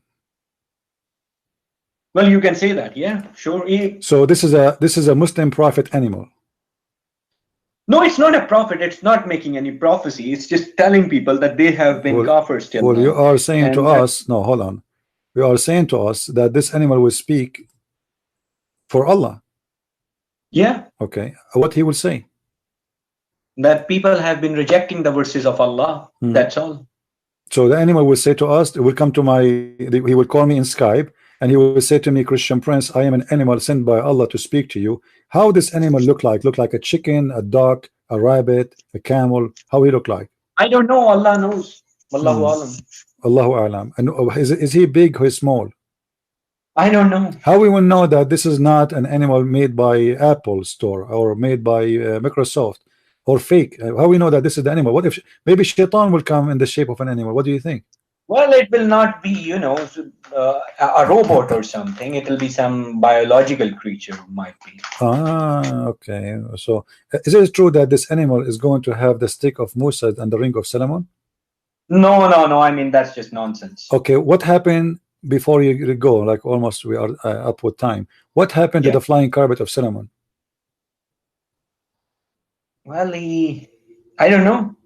Do you think this animal will use it to come back as a limousine? No. Okay. That's another, you know. All right. Okay. What do you think about Suleiman, a story in the Quran where Suleiman he lost his kingdom? Do you believe in that story? Yeah, I believe in every story of Solomon in the Quran. He was in control of the genie because of the rings he have. No, there are no rings mentioned. No rings. So how he was controlling the genie? Well, Allah has chained them for Solomon. Allah, he chained the genie? Yeah. How they can work when they are chained? Well, the chains were maybe flexible or something. Ah, flexible chain. Okay, I see. And why Allah he chained the genies for Sulaiman? And the word chain could be metaphorical as well. Ah, metaphorical chain. Here we go. You see, I like metaphorical chain. Okay. Let me ask you: Is making statues is forbidden in Islam? No, because Solomon made statues of himself. All right. Why he made the statues then? Why he's allowed? Because he was the king. Okay. And who is the one who made the statues for him? That's something I'm not sure of. The genie. And I heard that the story says that the genie used to die for him and bring him jewelries. Is that correct? Yeah. Why Sulaiman, he's getting this? He's already rich. Why he need the genie to die for him and get him jewelries? Is that, well, just because he had power and everything, but the yeah, jinns obeyed him. but those genies are shaitan. Why the shaitan is making Sulaiman rich? No, no, not every. If you read the Surah Al-Jinn, not every jinn is a shaitan. Shaitan can be a human, can be a jinn as well. Okay, well, in the Quran, in the verse in front of us, it says, chapter 34, verse 12, that Sulaiman, he used to ride the wind by his flying carpet, and by noon he passed the distance of 1 month. How fast is that carpet? Well, I'm not really sure. I can't really answer you. How many people they can ride this carpet? Sulaiman, I guess that's it. I don't know. You don't believe in Hadith, but according to scholars, there was 600,000 chairs on the top of his flying carpet. I mean, the Hadiths are. I don't really want to talk about Hadiths. Okay, but then how you know that the flying carpet is a true story? I mean, why you are convinced? But the Quran says so. So just because the Quran says there's a flying carpet. Did you watch ever Alibaba? I think I might have. I don't remember. Okay. Really. Did you watch those stories like the flying carpet and the bird is talking, and the genie in the ball movies? Did you find there's a lot of similarity between them? Yeah, those stories could be, made resembling, Solomon. Okay. Why? Okay. How come if we go and we read in the books of fictions the Jews have, the legions of the Jews, we find that Muhammad is copying stupid stories, fairy tale stories from the Jewish books? Why do you think the reason? Those are stories exist before Islam. Muhammad has copied my friend anything. No, those stories exist long before Muhammad exist. So there's no way that they are copying from Muhammad, and those are fiction, stupid stories. The Jews, they tell them to their kids. Well, what if they're not fiction and stories? They could be true. What proof do you have that they're not true? Of course, the Jews believe in them. Okay. All right. Have you ever met a genie, Mr. Fuad? No, not yet. Have you? Have you ever heard of Muslims having sex with genie? No, I've never heard of that stuff. Well, the Quran says genies have sex with the children of mankind. Why you are laughing? Are you showing disrespect to the Quran? No, the Quran does not say that. Really? So what if I show you? The Quran says that Satan could be partner in their children, which means that children, they follow the Satan. So they're truly the sons of Satan just because they follow Satan. Okay. That does not mean, Satan has sex with them. Do the Quran have children? Do the Quran have children? Sorry, the shaitan have children? No. No? I don't know. Okay. Well, if we go to the Quran, we will find that shaitan, he have children too. And if we go, let us see here. Well, that's sort of metaphorical. Okay. So anything we say, children of Satan. If someone is evil, he's a child of Satan. Yeah, a child of Satan. It's a metaphorical. Yeah, all right. Well, it was very nice talking to you, my friend. Yep, and thank you. Feel free to call me anytime. And sure. I advise you to wake up and read carefully your book. Your book is crazy book. And all what you said to me is recorded there. I want you to listen to it again and again and see how crazy what you just said to me, starting from admitting that your Quran is full of contradictions and you contradict yourself many times. Thank you, Mr. Fuad. Okay, and good to have you. Thank you. Okay. Allah Thanks. Bye-bye.